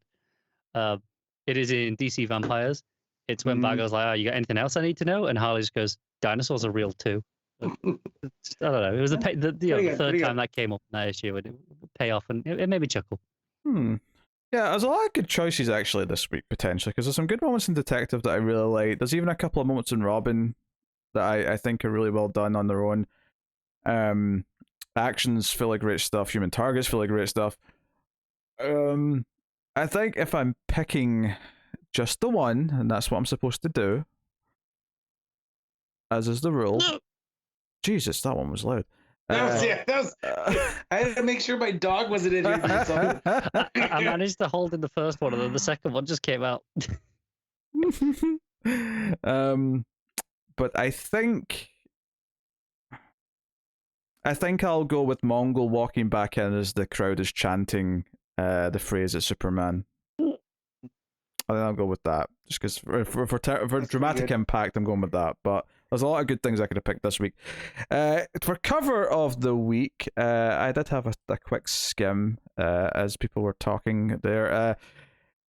There's a Hermo cover on Detective, which is nice enough, of course, because it tends to be. There's a pair of lovely, as usual, Matina covers. One for Task Force Z, and then the other for DC versus Vampires, which I think is a Two-Face cover. And vampires? Yeah. Yeah, it is. Yeah. But I think the pick I'm going to go is the variant. It's the Ben Oliver variant for Human Target, which is Christopher Chan's just basically there's a lot of like various superhero things been thrown at him. So there's a Batarang, there's like a Green Lantern axe, there's like the Wonder Woman shield, laser eye vision. Yeah, it's just a really nice cover, really nice detail in the face. Sometimes the simplistic. I feel like Matt might side with the more pulpier regular cover, but we'll see. Matt, what's your pick? So I do like there's a Tedesco Action Comics variant. That looks really fun. Yeah, it's real old school. Yeah, and then Robin has a Manipul variant that has Batman and Talia. That's pretty cool. Just wanted to bring that one up. But yeah, no, it's the Human Target pulp cover because I want this as a piece of art. So you're saying I called it exactly right, is what you're saying? You called it exactly. just down to the, the bleeding out characters on the bottom. Like everything looks. It's like a cover of LA Confidential from back in the day. All right, Connor. It's a tough one this week for me because there's no like standout covers. There's quite a few like pretty good covers that I like, but there's no. Tell me Harley Quinn's not a top 10 cover you've ever seen. I don't. I'd have to go look at it. Hang on. No, I hate it. Mess, I despise man. it. I despise it. Yeah. I don't like any of the Harley Quinn variants. I quite like the Deathstroke ink variant, the one with the two with Canary on as well. But I don't know. I'll go with just the regular Detective cover, the golden kind of mask, like the bronzy gold mask. It's kind of nice. I was just checking out the Harley Quinn covers. I was curious to see how yeah, that's it. Not good. I just see how bad Connor's taste is now. Hey, I didn't pick that. You said that, not me. No, I know, but you said none of them were good, and you're kind of correct. Yeah, I mean the Derek Chew one's okay. It's fine. Yeah, but it's not good. All right, best art of the week, Connor, go. Well, I didn't read Human Target, which means the answer can only really be Action Comics. Very good, Matt. I had an internal struggle, and I could just Harvey did it and flip a coin, but I'm not going to do that because I'm just going to give it to Human Target. I am going to go with Rob and the Human Target. I'm going with Human Target. Yeah. There you go. It's an easy pick. Yep. Smallwood takes it, but obviously the action was very, very good as well. So yeah, which is why when I said I didn't read Human Target, so Action was my pick. That wasn't because Action is anyway, but Action's still fantastic. It just means I didn't have any real competition. I've been going back and forth all episode of which one, and it's just I kind of have to. Yeah, Smallwood's great. I'm not reading it, but clearly Smallwood is a phenomenal artist. Like, no arguing that at all. Yeah. All right, top 5 books, Matt. On you go. Number 1, Action Comics. Number 2, Human Target. Number 3, Detective Comics. Number 4, Robin. And number 5, DC versus Vampires. Okay, Connor? Well, Action's number 1. That kind of goes without saying. Then, I think I'll edge it to Detective just because of the backup. Then DC Vampires. Then Robin. Mm-hmm. My number 1 is Human Target. Number 2 is Action Comics. Number 3 is Detective Comics. Number 4 is Robin. Number 5 is DC versus Vampires. So pretty nifty week all in. A lot of good stuff. Mm-hmm. Which leads me to telling you what's coming out next week from DC Comics. So this is what is on its way. We have Batman 1-to-1. We have Detective Comics 1055, Justice League 73, Dark Knights of Steel issue 5, The Nice House in the Lake issue 7, so that's back. It would be nice to go back and read the first 6 issues again, but will I have time? Probably not. Well, maybe if you just don't play Elden Ring for a couple hours. Why do you assume that'll be why I don't have time for this in a week's time? Because it's a big ass game, so It's a big ass game. That doesn't mean I'm still going to be like playing it consistently in a week's time. Cool. What else? So you're upsetting Matt, Connor. This is okay, I stopped. Yo, I am hungry, and I've been up since 4:30 a.m. So let's. How much can you drag out of these 8 books, Pete? I need to finish as well, so I'm not dragging anything out. Suicide Squad issue 13 is out next week, as is Justice League Incarnate issue 5, so that's the final issue of that miniseries. Yeah. Which is probably quite important now that we know it's leading to Dark Crisis and whatnot. We have Batman Killing Time issue 1. That snuck up on us. Yeah. This is the Tom King 6-issue mini that's starting, so we'll see how that is. Arkham City, The Order of the World issue 6, so that's wrapping up. There's a few final issues next week. We have Trial of the Amazons issue 1, which I guess we'll be looking at just to see if we want to read the rest of that event, but obviously that's the Wonder Woman event that's tying into all the Wonder books that are going on. Although the Wonder Girl issues are now no longer Wonder Girls issues, they're like there's a 2-issue mini now. Right. Yes. Yeah, effectively. So then we have War for Earth 3 issue 1 starting next week. So I want to go. What the hell's Nightwing doing there? And I forgot. Oh yeah, this is the same team as Titans Academy. I have no recollection of this existing, so I'm really glad you told me it was the same team as Titans. You can ignore it. You can ignore it. You can ignore it. Just also they revealed who Red X was, and it was a big wah, and yeah. So did anyone give a shit who it was anymore? No. I haven't even heard who it was. I don't know.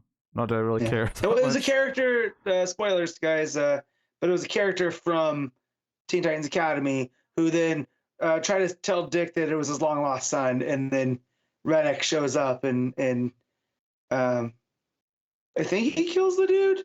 But yeah. Wait, does Dick have a long lost son or not? No, because it was Dick's like, oh, that can't be true. We scanned everyone's DNA when they entered the school. And so basically the old Red X used that on the new kid to motivate him. Really bad. Also, what age is Dick supposed to be? He's got a long lost son who's old enough to be in the Teen Titans. Right. It doesn't make any sense. What did he do? Have a fling when he was 11? Like, what's going on? Maybe. Anyway, Monkey Prince issue 2 is out next week. One Star Squadron issue 4. Dark Knights of Steel, Garling Storm issue 1. That's the collection of the first 3 issues, just in case you're confused. For $7, which is an okay price, I guess, for the 3 issues. 3 issues? Yeah. Well, that seems reasonable, yeah. Sure, some extras in there too. World of Krypton issue 4 rounds out the week. So, yeah, interesting week. There's a couple of new things starting that we will be checking out. Returning Nice House and Lake. Then there's a couple of minis that are wrapping up next week. So, it's a fairly hefty week overall. Hodgepodge of a week. But that is what's coming next time. So I look forward to the ones we'll be covering. I will take this time to thank our Patreon producers for the month. So thank you to Tyler Hess, Cindy Palacios, David Sharp, Board Now, Christopher Moy, David Brown, Al Treisman, and Alison M. Fordyce.